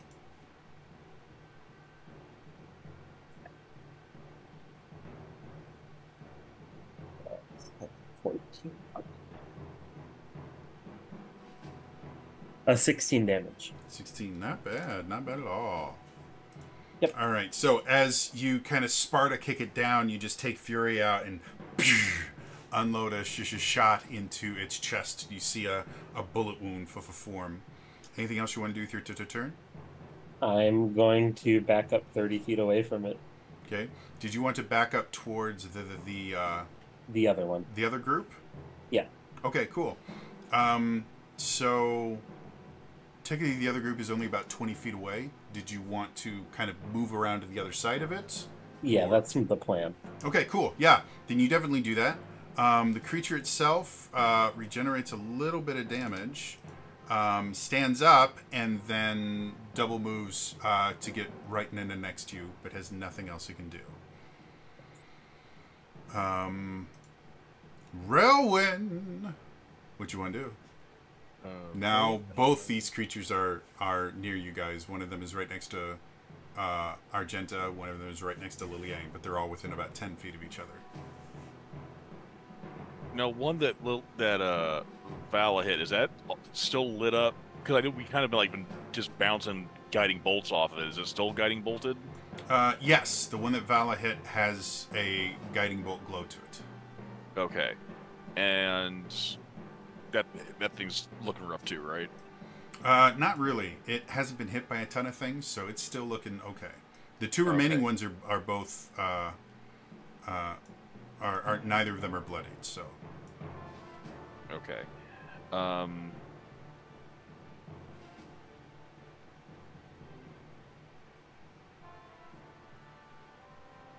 Okay, so one is currently, so I still got a guiding bolt going on with that. The other two are they're still looking rough though.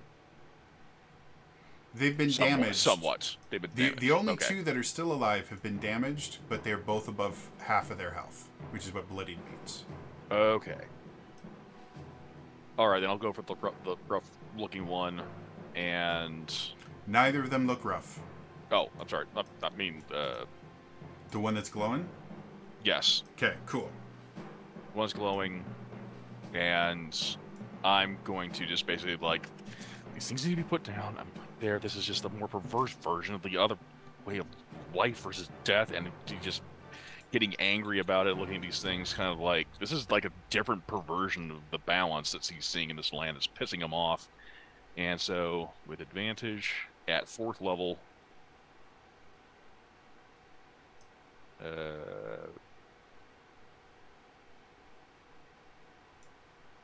14 plus 12, yeah. 15 plus 12. Okay, so that hits. Go ahead and roll the damage. Okay, 7d6. 25 radiant. All right, so as you hit this thing, again, the kind of dark radiant energy kind of travels up your arm and hits this creature, and it's sparky and everything, and now it's looking pretty rough. Anything else you want to do with your turn? That will do it.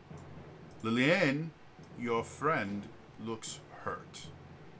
You know, if you'd like to take some time to comfort your friend, it's technically not covered by FMLA, but you might have enough PTO that you can. Yeah. Maybe where he is. Yeah. No, it's just been revealed that they were the person who was going into the break room refrigerator and taking your lunch. Oh, Then they need to die. Sorry. Need to die. yeah. Stealing lunches out of the break room fridge. There's no excuse. And the other person Yeah, is that person who brings that fucking stinky ass, skunk fish, garlic and broccoli. And then Put in the microwave.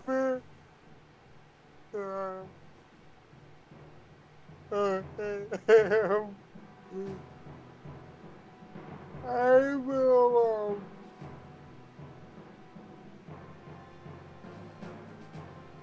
You said it was a rough.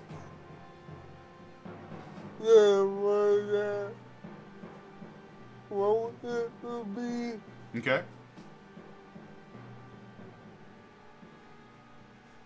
You said it was a rough. Yep. He's been hit by 2 guiding bolts. Or technically 3 guiding bolts in the last 2 turns. He has just been one guiding bolt after that. So if you want to go after that one, you will have advantage. Yeah. Alright, yeah, I'll go after that one then. It's still glowing. Alright. It's just that one story about Starbucks where people just kept paying it forward. Yeah. The first one was 27. Definitely hits. Go and roll the damage.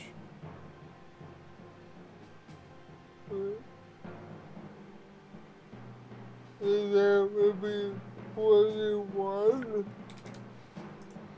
All right, so you kind of dig your sword in and, pull it out. And again, you can start seeing some of the light peering forth from this kind of internal battery thing that's in it. But it's still standing. So do I do everything? Just the first hit. Just the first attack. Alright. Well, 24. That one misses, unfortunately. Yeah, that hits.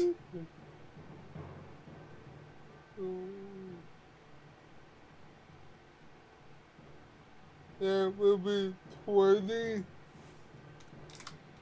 All right, it still seems to be just holding on to that last bit of little life energy, unfortunately. Anything else you want to do?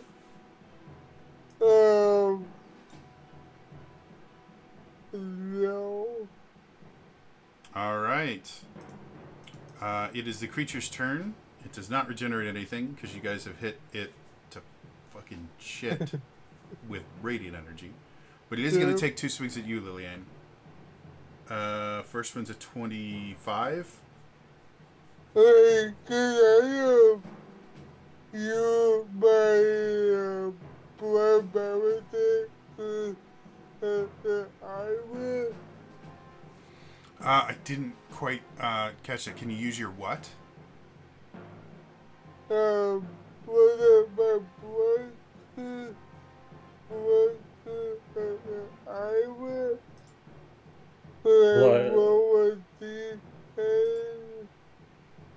Blood Melodic, Curse of the Eyeless. Oh, Curse of the Eyeless. Okay. Yeah, sure. So roll a d10. And I believe that it subtracts from its attack roll, right? Yeah. Go for it.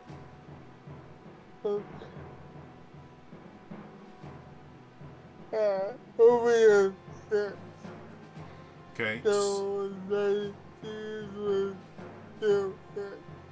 Yepers. Did you want to amplify it at all or no? Oh, no. Okay, cool. So you take 25 points of damage from the first attack as it just... as you sit there and you focus on it, despite it not having any blood. So, again, from what you've just learned, this shouldn't work.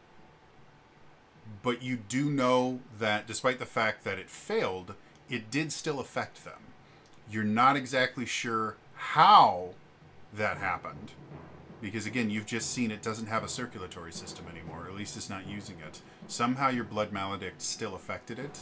And it's going to take another swing at you. Which is going to be a 20 versus your AC.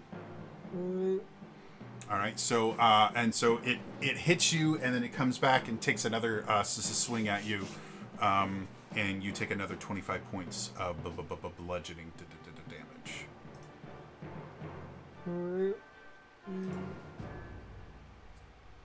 And that ends its turn.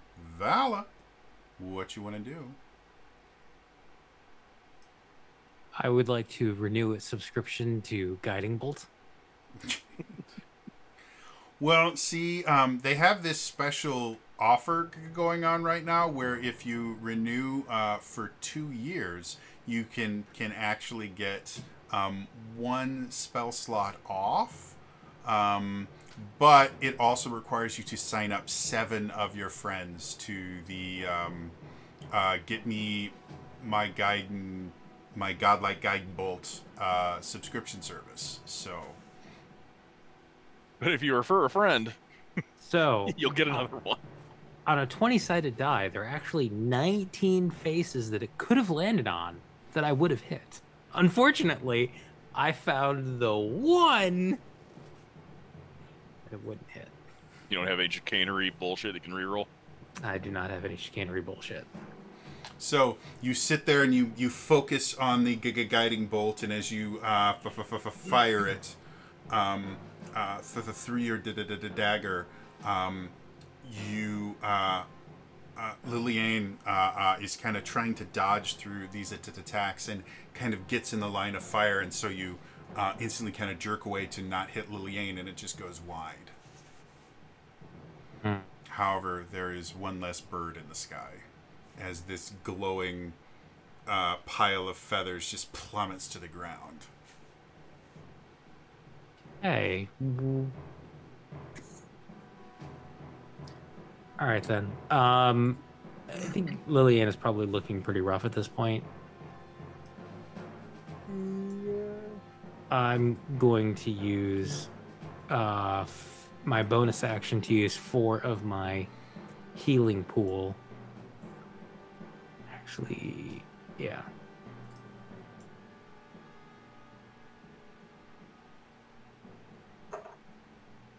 To heal Lillian 16 points. All right. So Liliane, you feel you listen as Vala, and how do you imagine this working? Do you kind of speak, some poetry? Do you play a song? Do you just look at them and that look of like?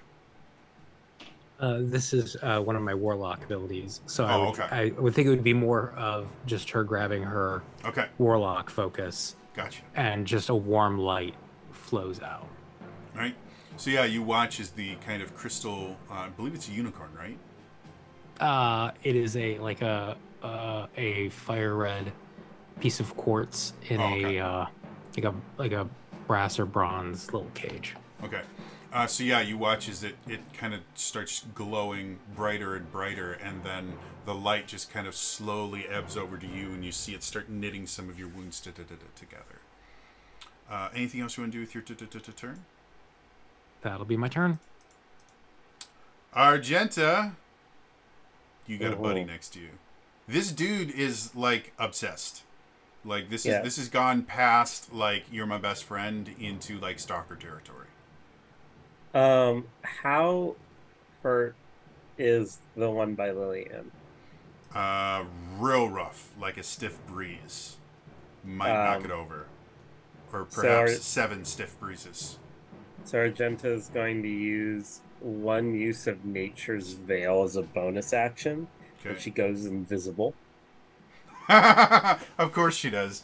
I keep forgetting your conglomeration of Ranger and Barbarian is nonsense. Ranger and Barbarian with a gun is just nonsense. And can teleport because I gave you a teleporting cloak. Anything else you want to do? Do you want to just turn into like a daddy as a bonus action? Because why not? The reading scenes from Viva the Dirt League where he just goes, fade away. She's going to aim the gun at the one that is really hurt, teleport 10 feet away backwards, and fire.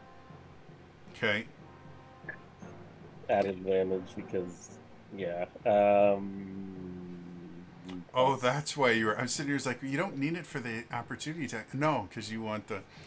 This is amazing. So you guys, while you're rolling, I'm describing this. So you guys watch as Argenta is sitting there, and this creature is all over her, and it keeps trying to, and Argenta is just like, and is doing this, and you watch as Argenta just turns to her and is like, no, and it stops for a brief second, and she goes, it's better, and just snaps, and she's no longer there, and you guys feel like a brief kind of burst of wind as the area she was formerly occupying no longer has anything there, and the air has to rush in to fill it. And then you guys hear a as she reappears as soon as she makes an attack. And what's the attack roll? Like 400 something? 19. Okay. Still hits. 9 damage. 9 damage. And you watch as the brain, the skull of the creature just explodes as Argenta gets it right between the eyes, and it collapses to the ground. With all this fantastical bullshit, and it ends with you taking him out Goodfellas style. She aims the last bullet in Fury at the one that keeps chasing her. Mm-hmm. Teleports 10 feet backwards. Okay.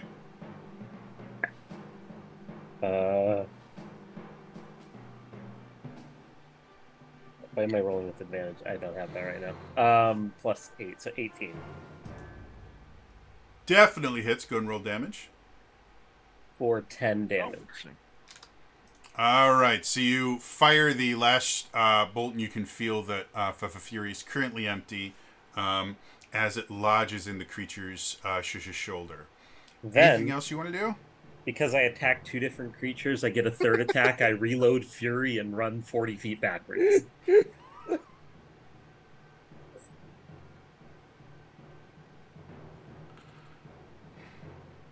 I am going to say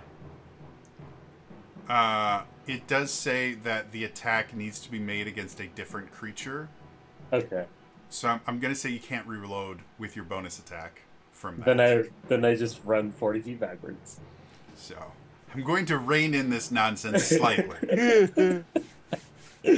Wow. I have to get creative to get advantage with a gun because I can't wreck this. All right. So the creature you just shot, you see it just kind of look down, and as you watch as it regenerates, it just pushes the bullet out. And so the damage from that seems to be completely mitigated. And it's going to double move to you, which means that Lillian, I think, is the only one that's going to be within 5 feet of it. Can take an opportunity attack against it if you'd like. Okay. That would be 22. 22 definitely hits. Go ahead and roll the damage. Okay. Do you have any smites left, or are you out? About.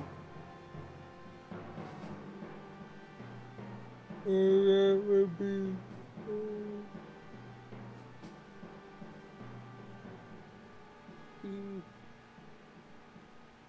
22 damage. All right, so as you kind of slices is going back, you kind of slice through a lot of its back muscles, but it's able to keep going and runs right up to Argenta and does nothing because it has no more movement. Relwyn! Okay. It's moved up to her. At this point, Rowan is just done with this. And he's like got to prioritize, like, I gotta take care of this, and then I gotta need to heal everybody else up, and I'm this, and he's had it, and so he's gonna do a 6th level guiding bolt on the last one. Okay.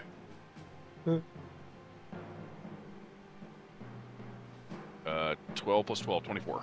Definitely hits. Go and roll the damage. 400,000. That's a lot of 6s. 39. 39, not bad at all.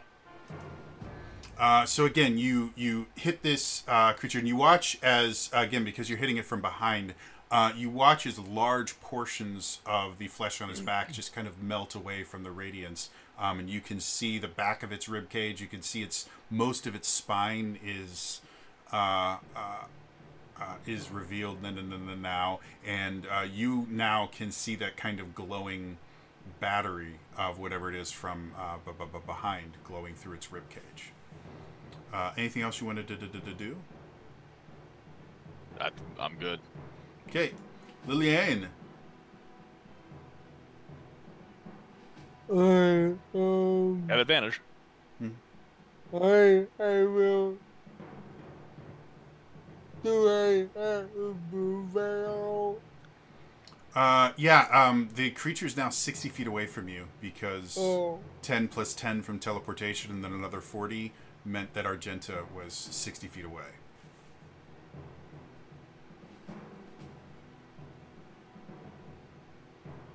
Can I honk at it? Will. Funny you should mention that.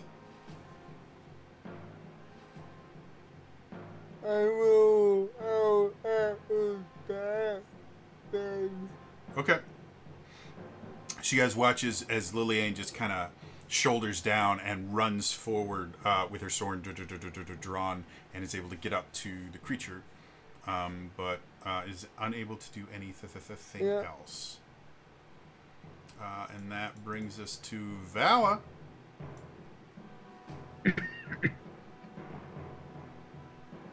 Have you heard about our Lord and Savior Guiding Bolt? That is exactly what I was going to say. I will walk towards it, my full motion or full movement, and then yell out, "Have you heard about our Lord and Savior Guiding Bolt?" Which I cast at 4th level. Okay. Guiding Bolt, Latter-day Saints. So I either roll a 2, a 1, or a 19 on Guiding Bolt. There are no other options. 30 to hit. The thing about the Guiding Bolt of Latter-day Saints is they believe that only 144,000 Guiding Bolts exist. And so if you want to be able to use Guiding Bolt, you need to have one of those 144,000 Guiding Bolts that exist. What was the attack roll? It was a 30 to hit. 30, I mean, cool. the odds are in our favor. We've got one of them. And then did the damage. You guys probably have half of them at this point. Damage is 32. 32. And technically I did not roll that with advantage. That was a straight roll. You can go ahead and try and see if you can crit fish if you want. You know, why not? You've already hit. Okay. So, describe your victory. Claim your kill.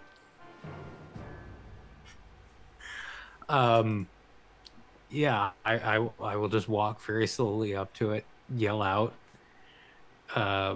and cast the guiding bolt.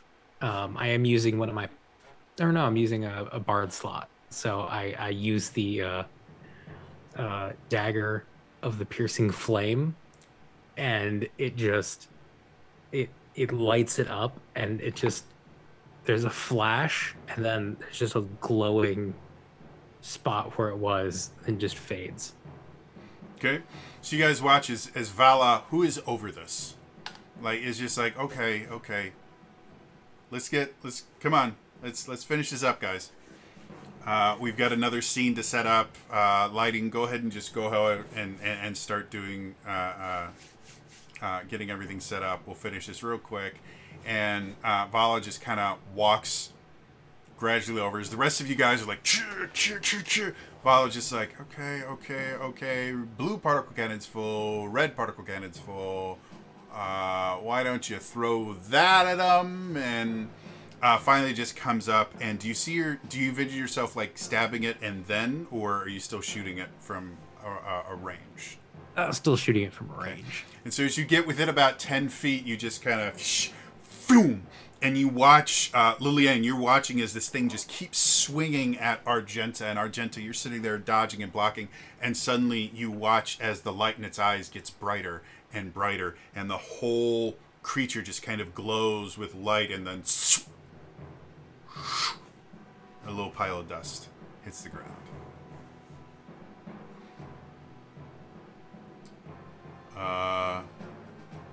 With that... as you guys look around, you can see the creatures themselves don't seem to be getting up. And the area that you're in still has kind of a weird feeling to it. But it definitely feels different than when you guys first got here. What would y'all like to do? I'm gonna reload Fury and pick up my dagger. Okay. In case we know anything weird thing is going to happen, I'm going to go over to Liliane now and just like feels bad for what had to happen. And so the first thing he's going to do is go over to Liliane, and like, sorry, and just like kind of pat. And Liliane will straight up just get 80 points of heal. Oh, wow. You get all of the hit points. Yeah.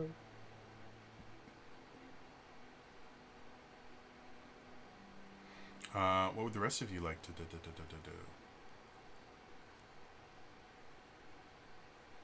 Um, Rowan just kind of shaking his hand after Lillian, like, so what the hell was that house that used to be here? Is that related to what happened? Honestly, I don't even know. it was a noble of the city. Yeah, They had a vampire. We freed the vampire. You've seen them. Mm. And then the house kind of got up and walked away. yeah, it was a baby. The Yes. whole house was a baby.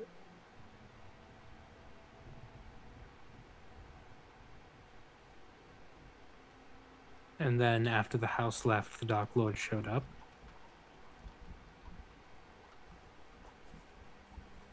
Kicked our asses. And took commando. And the house was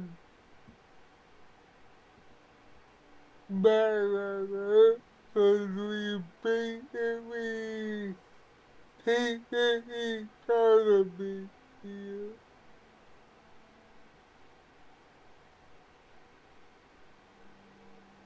I think we can call it Valonomics.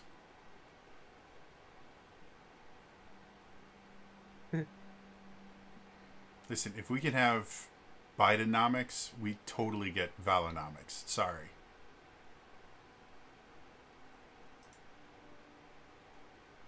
Well, I believe our original plan was to go out to the old noble area and see what was going on.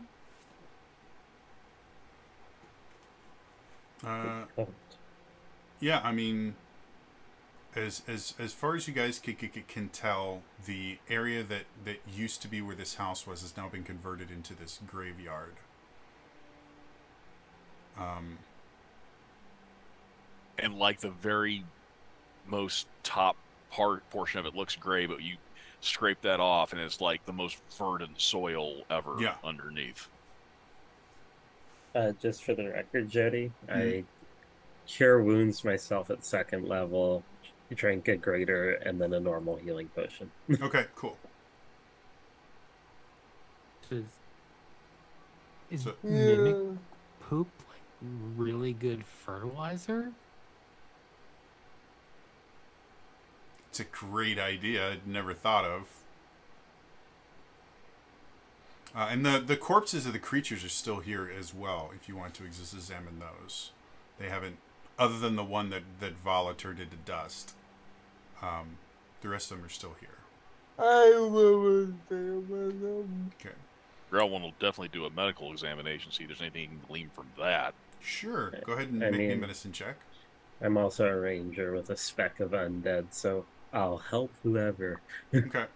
So, Rowan, you can roll with advantage. Okay. 27 on the first one. 26 on the last one. Yes, 27. Okay. So between you and Lillian and everything, again, what Lillian discovered during the fight, you've discovered now. These creatures don't have any internal organs in their torso. Lungs, stomach, intestines, all of it seems to kind of have fused together to this one mass. They're no longer glowing, and as you guys kind of examine it, they are rock hard. Sorry, the jelly is rock hard or the body is rock hard? The jelly itself is rock hard now. And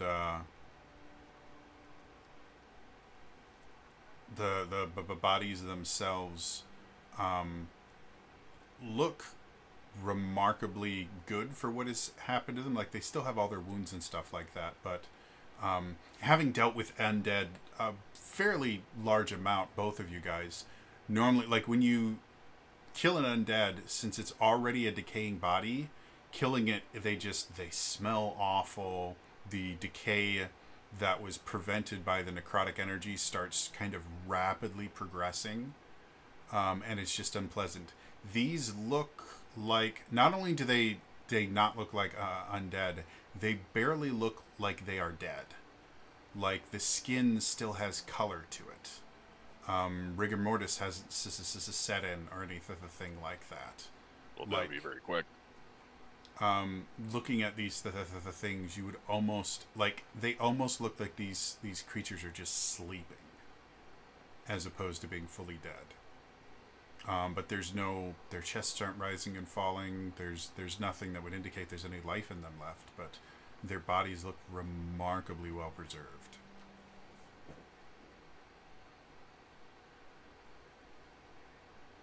Here's the, like, Rowan's just going to go like, this is going to be very interesting. There may be no payoff, but technically speaking, a corpse doesn't really need lungs to speak. I can try speak with dead with them.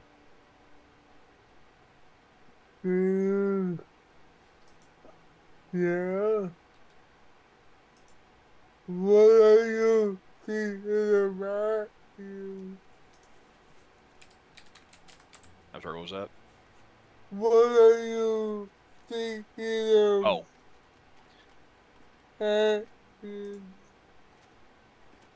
What happened? What placed them here? I'm thinking, you know, they obviously were put here on purpose. They popped up, they just popped out of the ground of their own volition. It's like quite possible they were conscious when they were planted.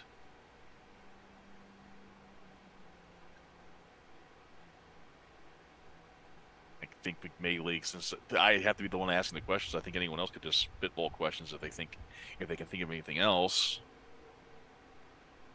Yeah, go ahead.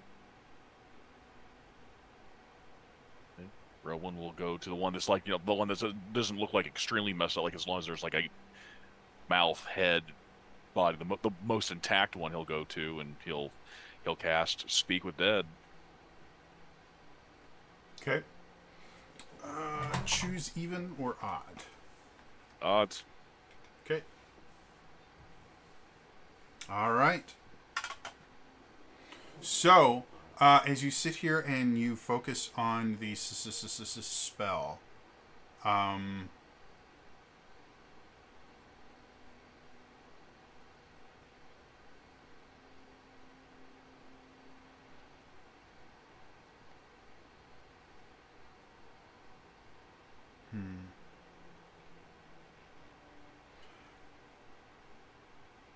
Corpse must still have a mouth and can't be undead.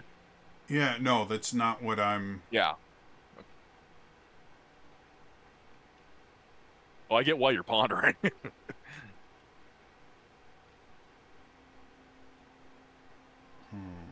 No, I'm trying to figure out exactly what would happen, because you guys don't know Because it what also this says, is about, but... yeah, because it said this spell doesn't return the creature's soul to his body, only its animating spirit.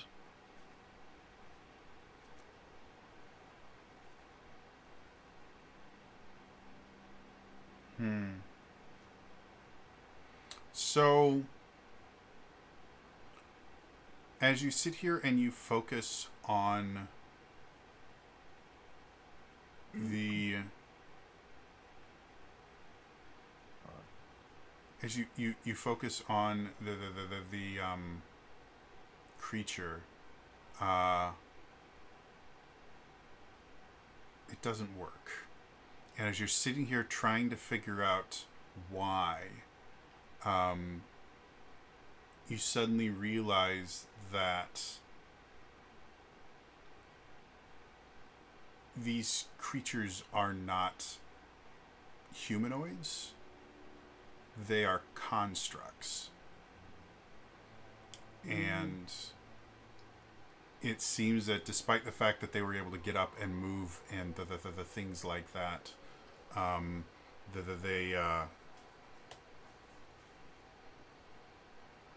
they're no longer technically corpses. They are broken objects. Just made with meat. Yeah. And pink goo. And a lot of the things that made them human before don't exist anymore. You know, it's basically the skeletal structure is there for support. The muscle structure is there for movement, but there's nothing else in them that you can tell makes them human. There were Stretch Armstrongs, and that cornstarch centers, hardened. Yeah. So, Well, Rowan will immediately go, like, they were... I don't know if these people were ever alive to begin with. These are constructs. No, like Or maybe they used bodies to animate, but they were effectively constructs. Maybe. but that's like those flesh golems you mentioned before. Yeah. That what I was thinking was. The I will mention, since we talked about it before, the one that Argenta killed, that the back of its head kind of blew off. If you guys go and look in kind of the brain cavity, there's no gel or anything in the brain cavity. It is completely hollow.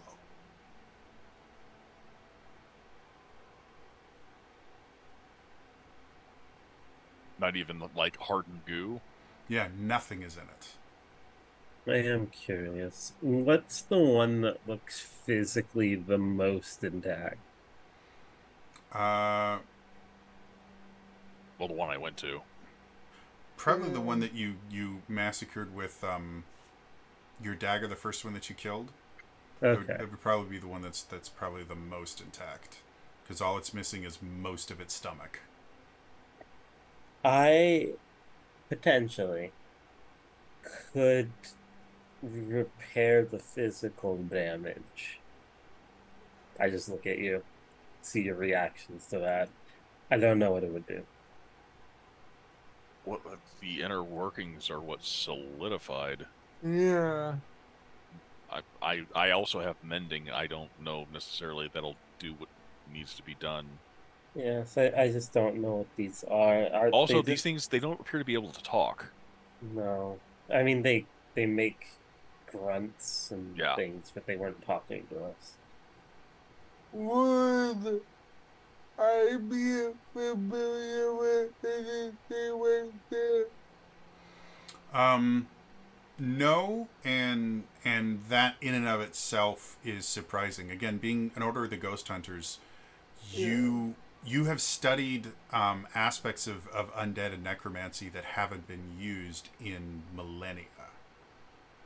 Just in the rare case that, like, you learned about the differences between Dracoliches and undead dragons, and dragons haven't existed, as far as anyone is concerned, in like 3,000 or 4,000 years. And so the fact that not only is this not similar to any process that you're aware of that necromancers and undead have ever used, everything about this shouldn't work. Bodies don't, like, part of necromancy is when it's reanimated, the brain is basically kind of under the control in a similar manner that a Gaius spell works, to where they are compelled to do what their creator tells them to do. But it still requires a brain to run the body. And despite the fact that it doesn't really use most of its internal organs, they still need to be there for the rest of the body to function.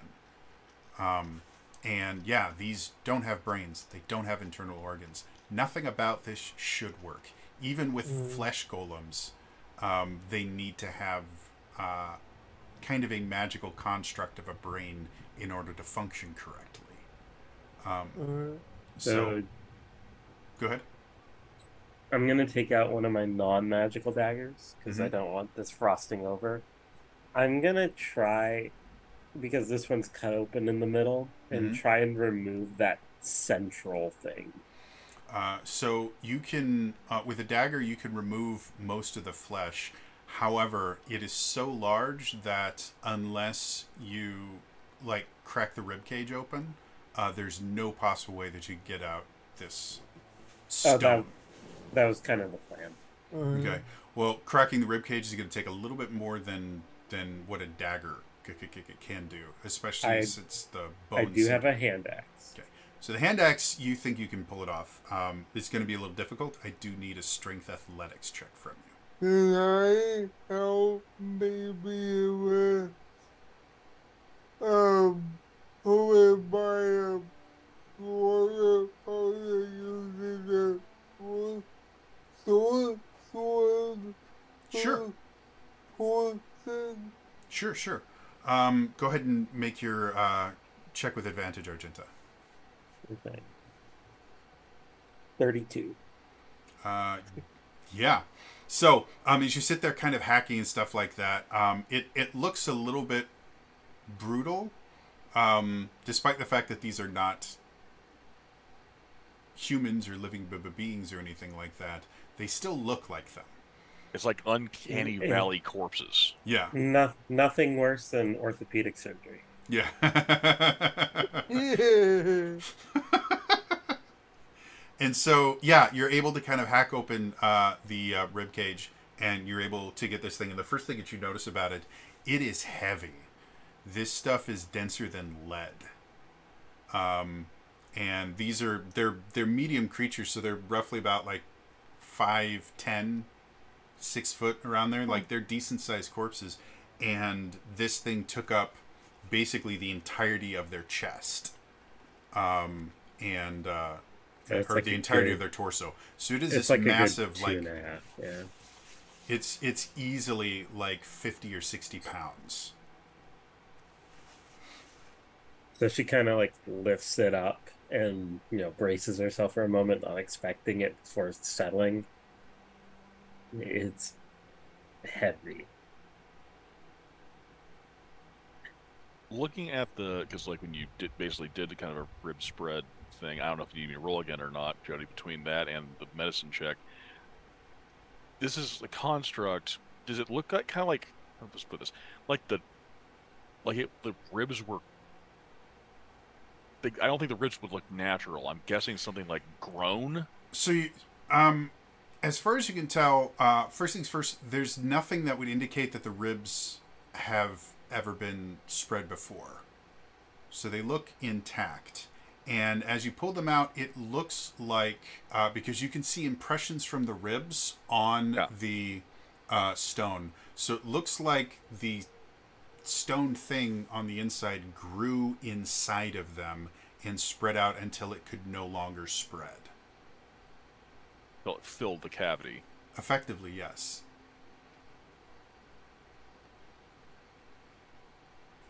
Is it still like, I guess what I'm still, is it actual like bone or bone-like material that the ribs are constructed from?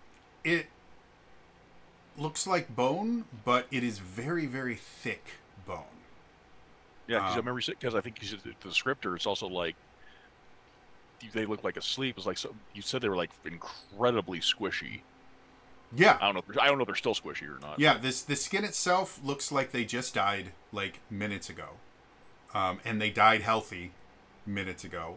But the bones themselves, quick anatomy facts. So bones are extremely porous. They're just full of all these empty spaces. However, one of the things that happens when you do things like breaking techniques in martial arts, where you like break boards and bricks and stuff like that, is the impacts cause you to form these tiny little microfractures in your bones, and they grow back thicker. So martial artists that break bricks all the time actually have stronger, thicker bones. And that's basically what you're seeing here, is because you guys have chopped through these bones, they're almost non-porous. Like looking at them, they're almost completely solid all the way through, and there's no channel for bone marrow. These are almost like they're molds. But they are. It is bone. It's just very weird bone. You mentioned a necro. I'm not sorry, you didn't mention necromancer. You mentioned flesh golem. I'm going to guess this is nothing like that individual's work. Did you kill that person, or? No, it was after the tower Leanne warned me not to use mending because it was the first step in making a flesh golem. I'm not versed in constructs. I've mostly studied the undead because vampires. Yeah. Lillian, you would know the basic method for constructing a flesh golem. You start with a skeletal structure, something that will hold all of the stuff together, and so that it can move around, and then you put pieces onto it and you kind of combine them together to create this flesh golem thing. But it does need some sort of skeletal structure so that the creature can move around and support its own weight.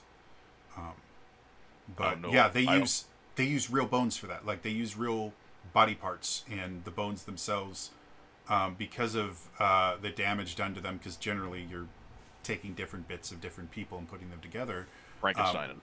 Yeah, Yeah. they're not great, but they still have like bone marrow channels. 9 times out of 10, the bone marrow channels don't really have any bone marrow left in them. But they're still normal bones. These are kind of weird bone-like structures that are still made of calcium and all the other stuff that make up bones. They're just almost completely solid. If humans were made of bones like this, first of all, we'd be significantly heavier, but it would be near impossible to break your bones, because the padding from the flesh would absorb a lot of impact, and then the bones themselves would just be very, very almost metal quality, inability to break.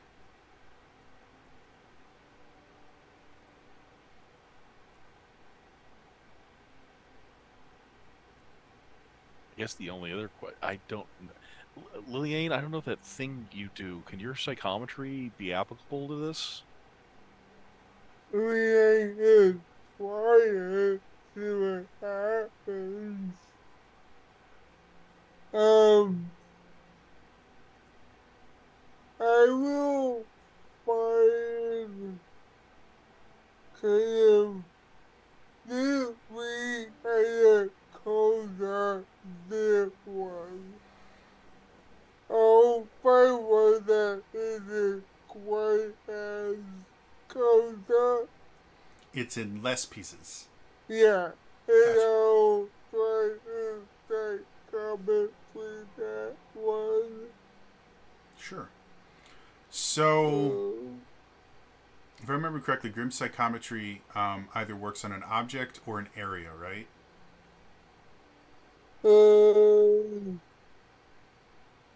yeah. So, my question for you is going to be, do you want... Because, as you have already discovered, these are objects, not bodies. So, do you want to use Grim Psychometry on the body itself, or do you want to use it on the area? Ooh.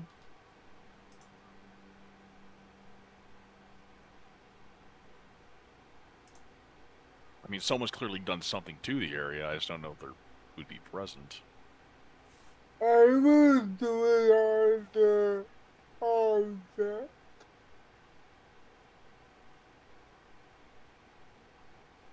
Okay. Ooh. So, as you go ahead and make your intelligence history roll with advantage.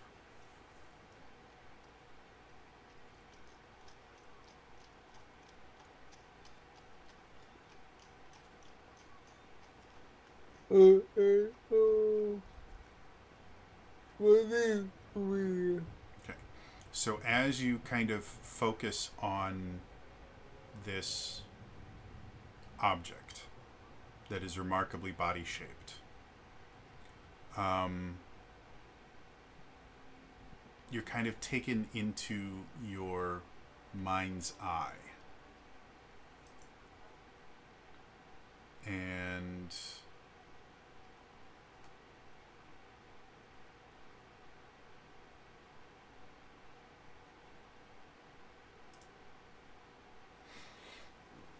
you're taken to your mind's eye, and as you look around, the first thing you notice that seems to be raining. And you can see around the area, you see all these bodies on the ground. You can see the Dark Lord standing over them, and a young woman standing with him. Her features are obscured by a deep cloak, but you can still see her hands that are kind of very feminine and soft, and she's holding a very large scythe. And the Dark Lord says something, but you can't really hear it. It, like, the mouth is kind of obscured in this vision, and the speech itself sounds extremely muffled, like Charlie Brown kind of adult speech.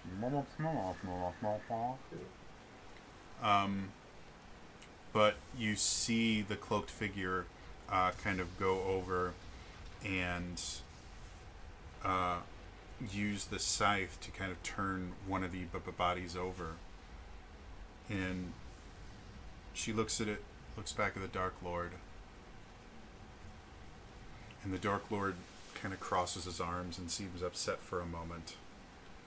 And then the cloaked figure takes the scythe and plunges it into the stomach of the creature, and you start watching as this energy starts flowing, and the creature's body starts kind of jerking, and suddenly the creature starts to stand up with the scythe still sticking out of it, and the robed figure just kind of takes it out. And the creature's standing there, and the Dark Lord kind of smiles and then points at the ground, and the creature starts effectively digging its own grave. And you watch as the cloaked figure proceeds to do that with every single one of these corpses. Now, you have no idea where the corpses came from, because it seems that this was the beginning of existence of this particular object. It wasn't an object before this point, so you have no idea what led up to this point. But it seems like the Dark Lord did something, and whomever this cloaked figure is seemed to help. And once they were transformed, they looked to bury themselves.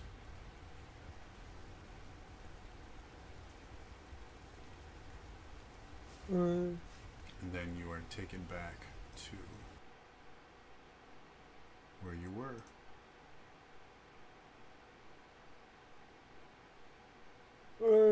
So, I know you said the quote figure was mostly hidden, but was there anything in distinguishing that I could? No, the hood that she was wearing was not only so low that the hood covered most of her features, and then the shadows from it, you couldn't even see if she had a head, much less what her facial features were. The only reason that you know she was a woman is the hands themselves were kind of very obviously feminine in nature. So theoretically, it could have also been just a very feminine presenting man as well.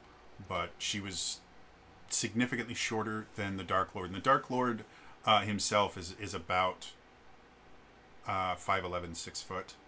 And she came barely up to about 5'4"-ish. So indications would be that it was a woman. But beyond that, the robes and cloak that she was wearing were so kind of multi-layered that you couldn't even see like the figure of her torso. Like, she had cloaks over robes over other things, and just was covered in whatever this was to kind of disguise who she is. I will also point out, you would have noticed when they were digging their own graves, the soil did not look like the super nutrient-rich soil that you guys found here.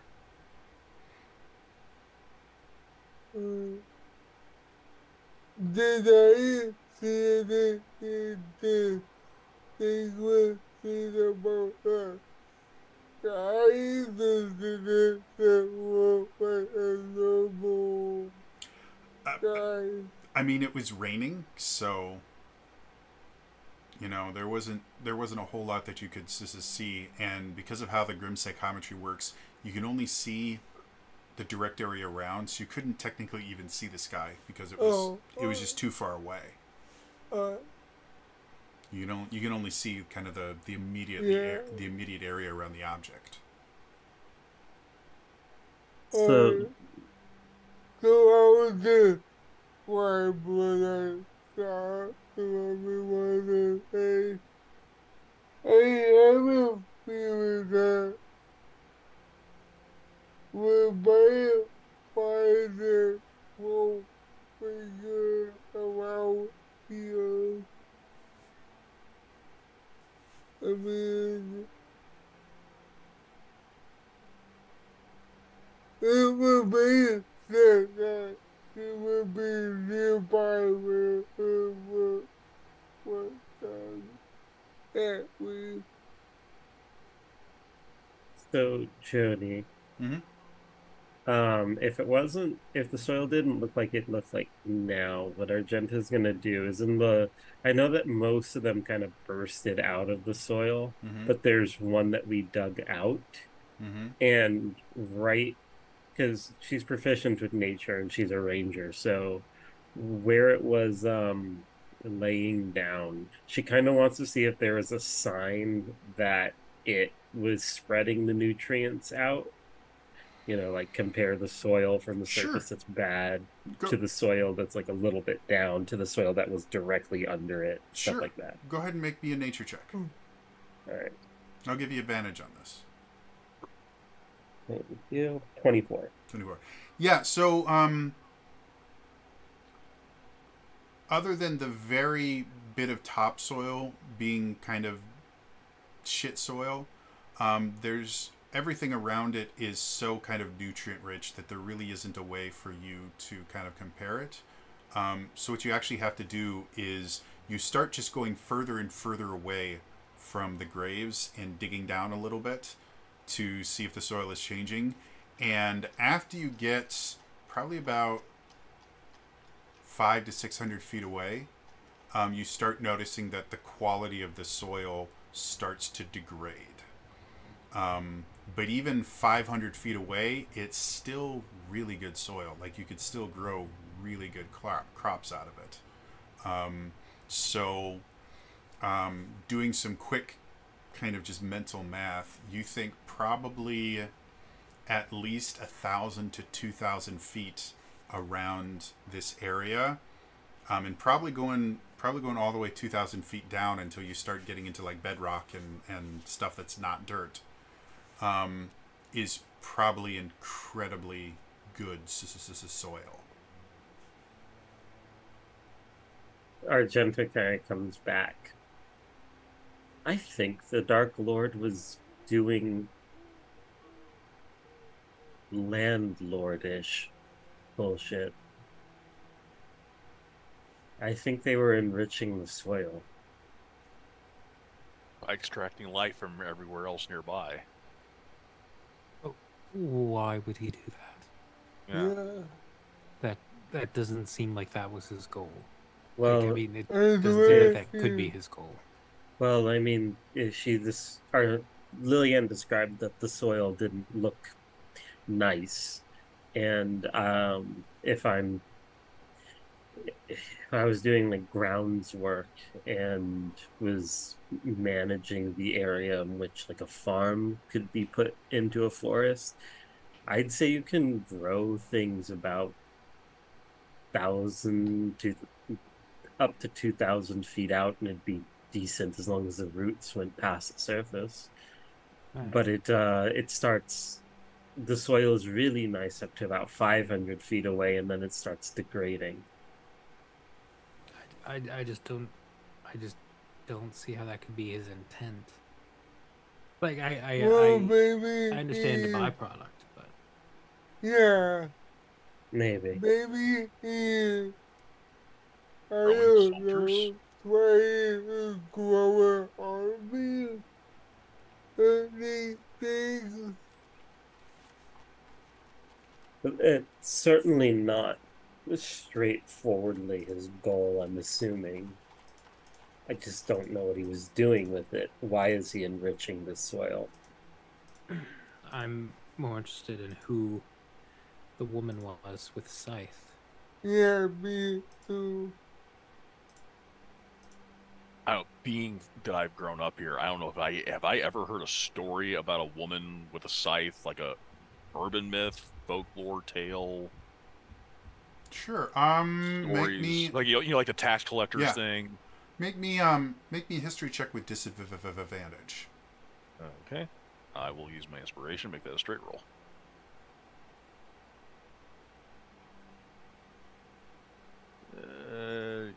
History, that'll be a 12. So, okay. Um, as you sit here trying to figure out who this figure is, you've never heard of the Dark Lord traveling with anyone or relying on anyone. The Dark Lord is absolute. The Dark Lord doesn't need any help. But you do remember hearing. It wasn't even really an old wives' tale. It was just. It was just kind of a metaphor that people used to just describe how powerful the Dark Lord is. And it basically would describe the Dark Lord as a being so powerful that even death itself would acquiesce to his commands. And again, it was always just kind of a metaphorical, thing meant to just kind of talk up how powerful the Dark Lord is, because death isn't a figure or anything like that. Death is an experience, and the Dark Lady oversees the passage of life into the next life, and death is just the passage between. So death is not a personified figure, or at least that's what you assumed. But now seeing this figure, you don't really know why, but you get the feeling that it has something to do with that phrase, because that phrase was said over and over and over again, and you never in a million years did you ever consider it anything other than, oh, the Dark Lord's super powerful and he can stop people from dying. But the fact that it's kind of personified and anthropomorphized death in that phrase, and now there is this figure that seems to have a connection to this unlife that's not undead, there has to be some kind of connection to it. Round one simply state that and lo, behold the Dark Lord, who is said to be so powerful, even death itself acquiesced to his demands.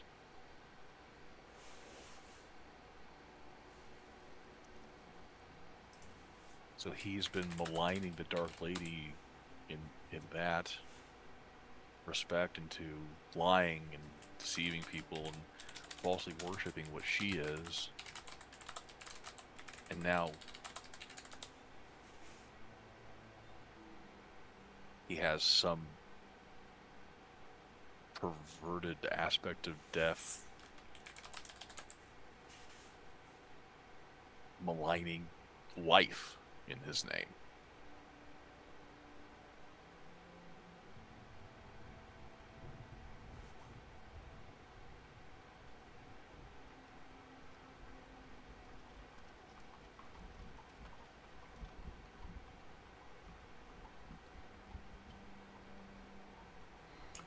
So what would you all like to do?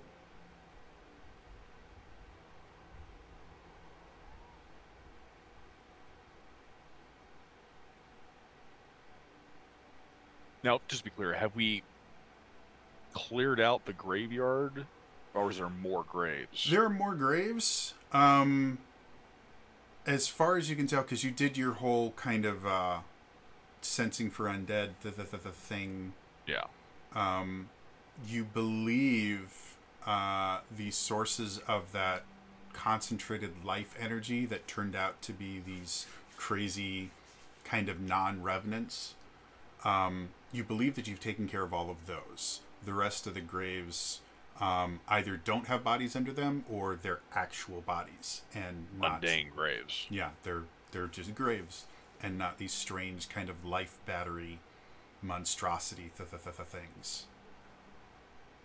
But these also would have had to have been, and he'll just point out, I was like, but these bodies also would have had to have been freshly buried because this plot would have been new to use as a grave because it previously was, it had this walking house I keep hearing about.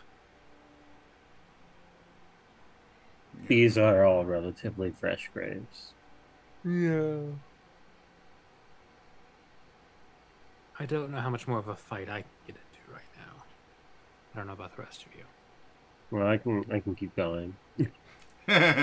Yes, the barbarian ranger hybrid with the gun. It's totally fun. It's like, let's kill like 7 more. I'm good. Do you know of the other people that would have died? Would have been in this fight that you had here with the house that took off? There wasn't too many people other than us. I mean, there was the owner of the home, but he was alive last we saw him. Yeah. Yes, he survived. Yeah, we took him to our cave. Yes. And everyone else, I mean, I didn't interact with too many people in town, admittingly. We kind of ran through, did the house thing, and then made our way away. So I didn't interact with too many people here. And there wasn't too many people, and when this giant fight happened, so... No, the most they would have seen is the house walk away. So that means these people also recently died. Yeah. Likely, yes. I mean, we were told that a bunch of the original residents went to where the noble you live. Yes, they got angry at the nobles for their hardships. Oh, yes, you told about that. So maybe this is a result of them uprising. I think so, yes. So, there hasn't been any nobles on the street, has there, Jody? Not that you've seen. And I shot like 4 different gunshots. Yeah, and anybody reacted to our fight? No. And it was in town. I mean, you guys are on effectively the outskirts of town. Like this, where the mansion used to be, it had a big old gate and a big kind of wrought iron fence in front of it.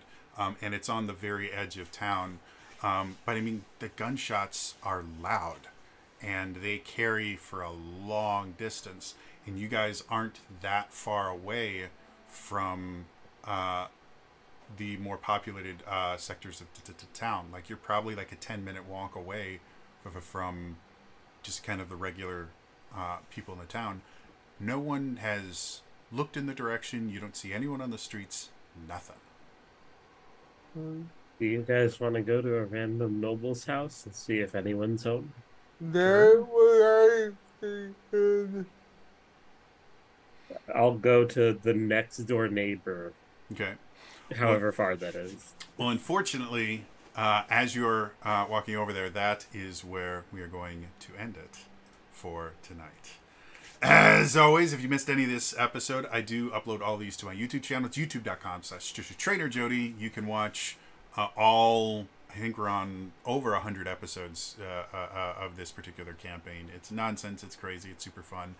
Thank you to More Cowbell for the raid. Thank you for all the raiders. Sorry that we had to end so quickly, but we're pushing midnight where I am, and I can't have these people being awake for too long. I am going to send you guys over to a newer friend of mine who's streaming right now. His name is Shutswolf. He's a cool guy I met through Armored Core 6 stuff. So I'm going to go ahead and start a raid for that. But thank you so much for tuning in. If you guys do want to see more of this, I do run D&D every Wednesday night starting at 9 p.m.